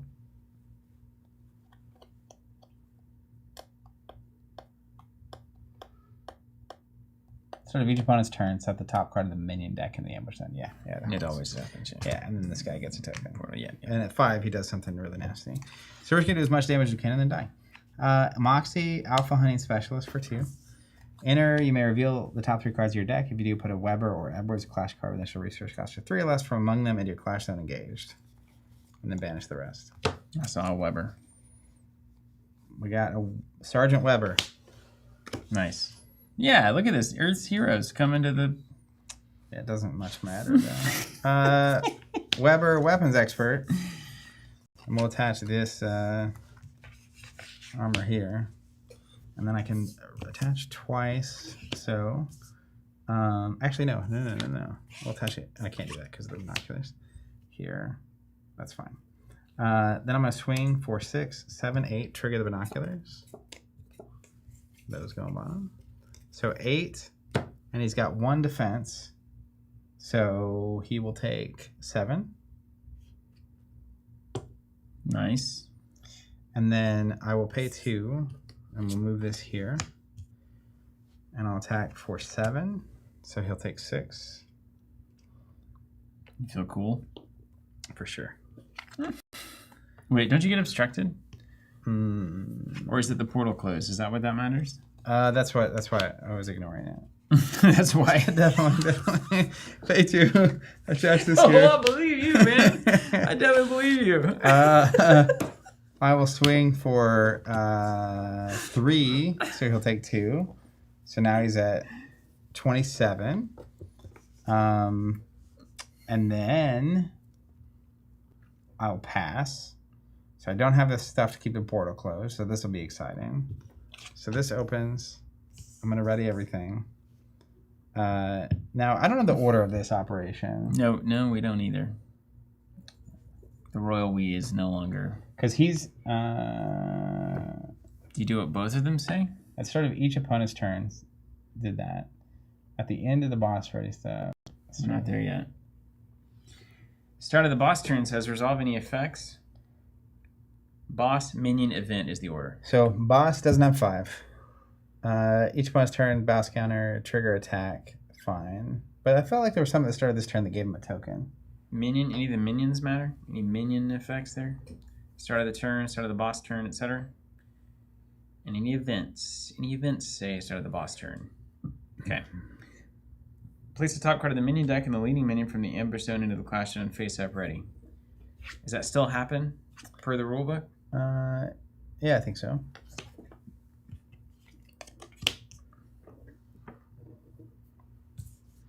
Move the focus token. Got it. Ready all cards, the encounter controls in play. And this is now the end of the boss ready step. And there's some stuff that trigger there, yeah? At the end of the boss ready step, if he has 5 or more tokens, he doesn't. Does not. At the end of the boss ready step, play the top card of the minion deck. Put all minions in the ambush zone into play. What could go wrong? We also get an event card. And this just says, at the start of the boss turn, put a boss counter on the active boss. So I get an extra counter next turn. Okay. Okay. And then the minion clash phase. They attack the contender with the focus unless otherwise instructed, starting left or right. I'm going to play incoming support to get +2/+2 for the round. And it can't move. And it can't move. So I have 2 defense and I'm doing 3 damage. So take 0. That's a 2/4. And it's not going to deal damage to me. So it will take 0 and I will not kill it because I'm at a 3. That's right. This is doing 3. 3/3. And I am hitting for 3. And you're taking 1. So I'll take 1. A player of the opponent's choice draws a card. The active boss gets -1 defense till the start of the next turn. So I'll take 1. You're going to choose yourself? And draw a card. And then he goes away. Well, and then you get a health too, because there's a skull out. Boom. Then this guy attacks. He's a 3/3. Boom. So I'll take 1. Wait. +X equal to the minion cards in play with different names. 1, 2, 3, 4. And I'll take 4 extra. 7/7. So 12, 18, 22. I have 8 health left. What's my ability this point? Okay. So then you have a 3/4. So he won't die and he'll do 1 to me. And now you have a 5/5. Put the minion card from the top of the minion Oblivion into play. Okay, so I will take 3.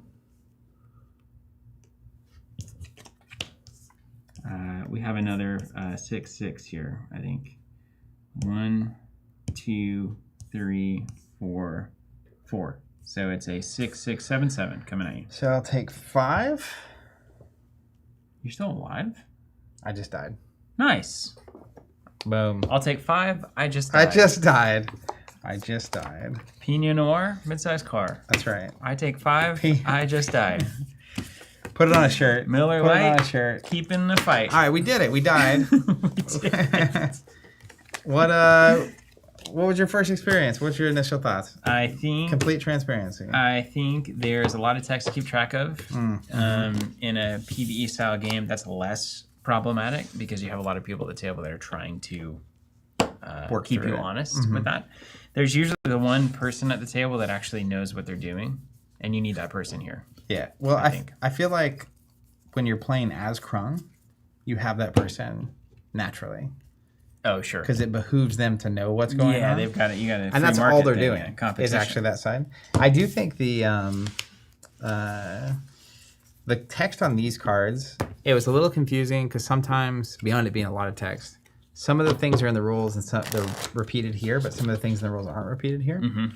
And then also, there's no like icons. Like if they were gonna, there's no icons like that tell steps. me. Yes. Like boss step, ready step. Because there's things on this at the end of the boss ready step, at the start of each turn, at the start of the boss turn, at the end of the boss turn. And so like, it would almost be nice if there was like icons I'm looking. It's like boss turn, and there's a boss icon, and there's some like, for some reason I was just picturing like a skull for the boss icon, and then like 4 sections around it, so that you have like, this is the first thing you look for in the boss turn, second thing, third turn, fourth, something like that. There you go. Yeah. Where like Visual indicator. it's sort of like on that card, the preview card we were looking at earlier, where we now know what action means. So it just lets you look at this brick. It's nice having it all here for reference. Yeah. But if I could very easily know when I should be looking at a certain piece of text, I kept finding myself just sort of rereading, and it didn't feel like there was, and I'm sure there is, but I don't know the logic behind why it's in the order of this, so I also don't know the cheat code to know where to look. Yeah, I feel you. But it felt like a bunch of things spilling out of a portal and me getting overwhelmed by the forces of evil. 100%. And then losing. Yeah, definitely. It definitely did that. Well, and I think about, the thing I'm comparing this to is like a Marvel Champions game or an Arkham Horror game. And I didn't actually feel like managing this game was any more weight. It was less. Than Champions? I think it's, I don't know. It's a little, Champions has some simplicities to it. They don't overload quite this much text, although it can build up if you let the events and the locations get out of control. It's also like managing the game of Champions is more like varied. This came out and it was in play. Yeah. Technically this came out and it was in play. When it was just this, I felt like it was very easy to grasp. Once we had both of those and they all had their effects firing at once, and all the minion cards and all that was a lot. I assume if you played this a handful of times, like I would get to the point where I'm not even reading these cards. Yeah. You just know. Like how Krung works. This is how it's working. Yeah. Well, before we get out of here real quick, do you want to open a pack? Sure. I just want to see what's in these. Let's see some spoils. These spoils packs. Let's see some spoils. Where? Just gotta stack these over here for now. It's just spoils TCG cards in there. That would be hilarious. What a funny thing. Did Dragon Shields go out of? Did Arcane Tinman? They don't own Dragon Shield anymore, right? They do not. As far What as happened there? They sold to like Upper Deck or someone like that. Super got a lot of money. Yeah. I'm guessing that is exactly what happened. You guys want the 2-shot or the top-down shot for this? The top 10. Rip them and ship them. Oh, there's a little tab. I didn't see the tab. I opened it like a wild man. Like an old schooler. Ooh, foils. Lynn, locked in. Trigger, attack. If this card is attacking a card with a bounty counter on it, it gets +1/+0 and super speed. Nice. Cherry Bomb, Living Detonator. Enter, deal 1 damage to target clash card. If that card has a trigger defeat, deal 3 damage to that clash card instead. That's very good.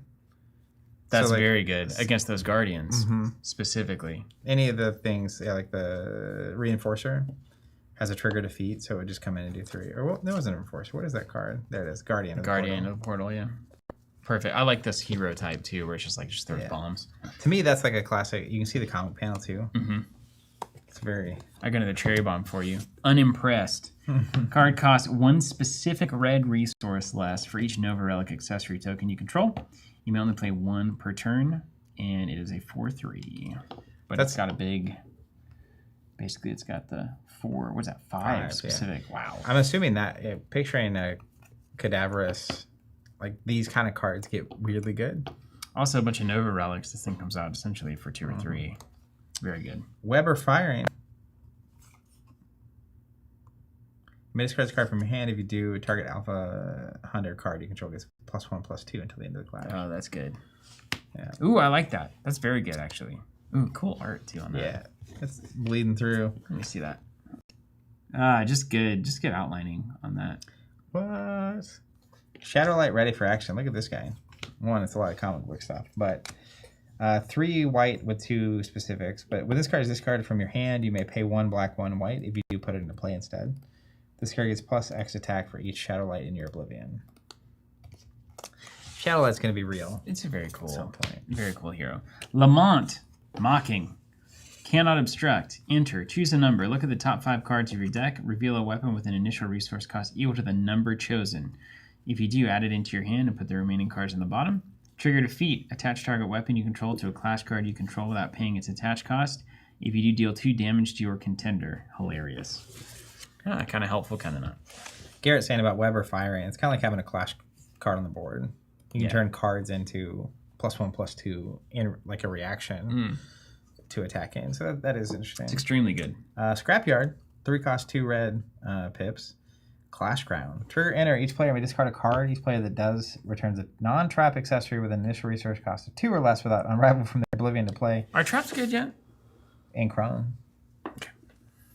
Who's probably pretty good in this scenario. Krung on Krung. At the start of your turn, you may discard a card. If you do, return a non-trap accessory with an initial resource cost of 2 or less without arrival from Oblivion to play.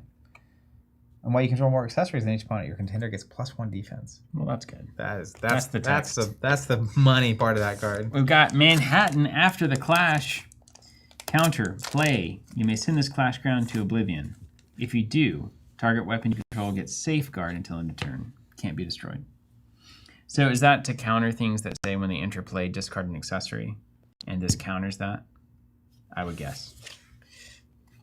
And then lastly, look at Fear Eater. 4/4 for blue, 5 cost. Each player diminishes 2 cards.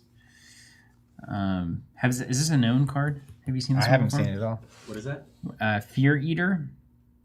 When it attacks, put up to 3 cards and target opponent's Oblivion on the bottom of their deck. If there are no cards in their Oblivion, this card gets +X/+X until the start, where X is the number of cards put on the bottom of the deck that way. If you control none of the clash cards, draw a card. So Wow. This is essentially so it diminishes mill. Yep. So that you make them mill 2 and then put up to 3 from their Oblivion on the bottom of their deck. Well, and if you look at a card like Cadaverous, it's picking specific cards in their Oblivion to get out of their Oblivion is very annoying. Dude, check this out. Just straight up Magnate. 3 green specific, 3/3. I like all the 3s. Oh, look at that good magnet art. Yeah. Hold on a second. Yeah. I'll read it from the thing. Ooh, I like that. That is the coolest. That is the coolest cool. yet, I would say. Look like almost watercolor looking cape is really cool. Wow. Trigger attack. Oh, very Alex Ross looking. Polygon water. Yeah, who did This it? is from Ivan Tao or Dow. Trigger attack. You may put a Magnate clash card with an initial resource cost less than or equal to the number of resources you control from your Oblivion on top of your deck. During your primary phase, if this card did not enter play this turn, you may engage this card or pay 3 green. If you do, put a Magnate cost card with an initial resource cost of 6 or less from your hand into play. Then put this card in your Oblivion. So yeah, you could You like can transform into a strong magnet. into whatever Magnate you want. Into a stronger magnet. Yeah, I got that Fear Eater you were talking about. That's cool. Yeah, you can tell too, like the foiling. Were there any foils? Just like, yeah, there were. Like, look at this comparison of these two. Mm-hmm. Even just the legibility of the cards Yeah. is way different. Pops The art much style, better. right? This feels, I don't even know what style this Older? is. Old. That feels like a compliment. Mm-hmm. Unquestionable. That's cool. Well, there you have it. There you have it. Cool. PvE. So this will be available. It should be Next week. next week when our new UX is up. Also available from Champion Stores. You can find a list of those on the Alpha Clash website. And PvE scenario: solo, cooperative, and you can play someone as the big bad boss. And when we make this available, it'll come with a Clash kit like the one that we just played with. Mm-hmm. So you can play solo, cooperative, and head-to-head out of the same shipment. And then otherwise, check around, because a lot of local stores that maybe weren't carrying the game early on may be carrying it now because of the Champion Store program, the outreach that the Alpha Clash team is doing. So keep your eyes peeled for Alpha Clash popping up around you, even if it wasn't previously. There's a big push going on right now. And if you have a local store and you're saying, well, you know, they weren't convinced the first time I threw this in front of them, maybe again is a good time now to do that. Because they get huge benefits, cut through all the garbage that typically they deal with on the distribution level, and get actually exclusive perks and benefits from working directly with the Alpha Clash team. So it's it's an easy pitch, honestly, if your store is looking for something that actually allows them to do what they're ostensibly there to do. Yeah. And if you get this and you try it out, I'd love to hear what you think in the Discord. Sounds good. We'll see you guys next time.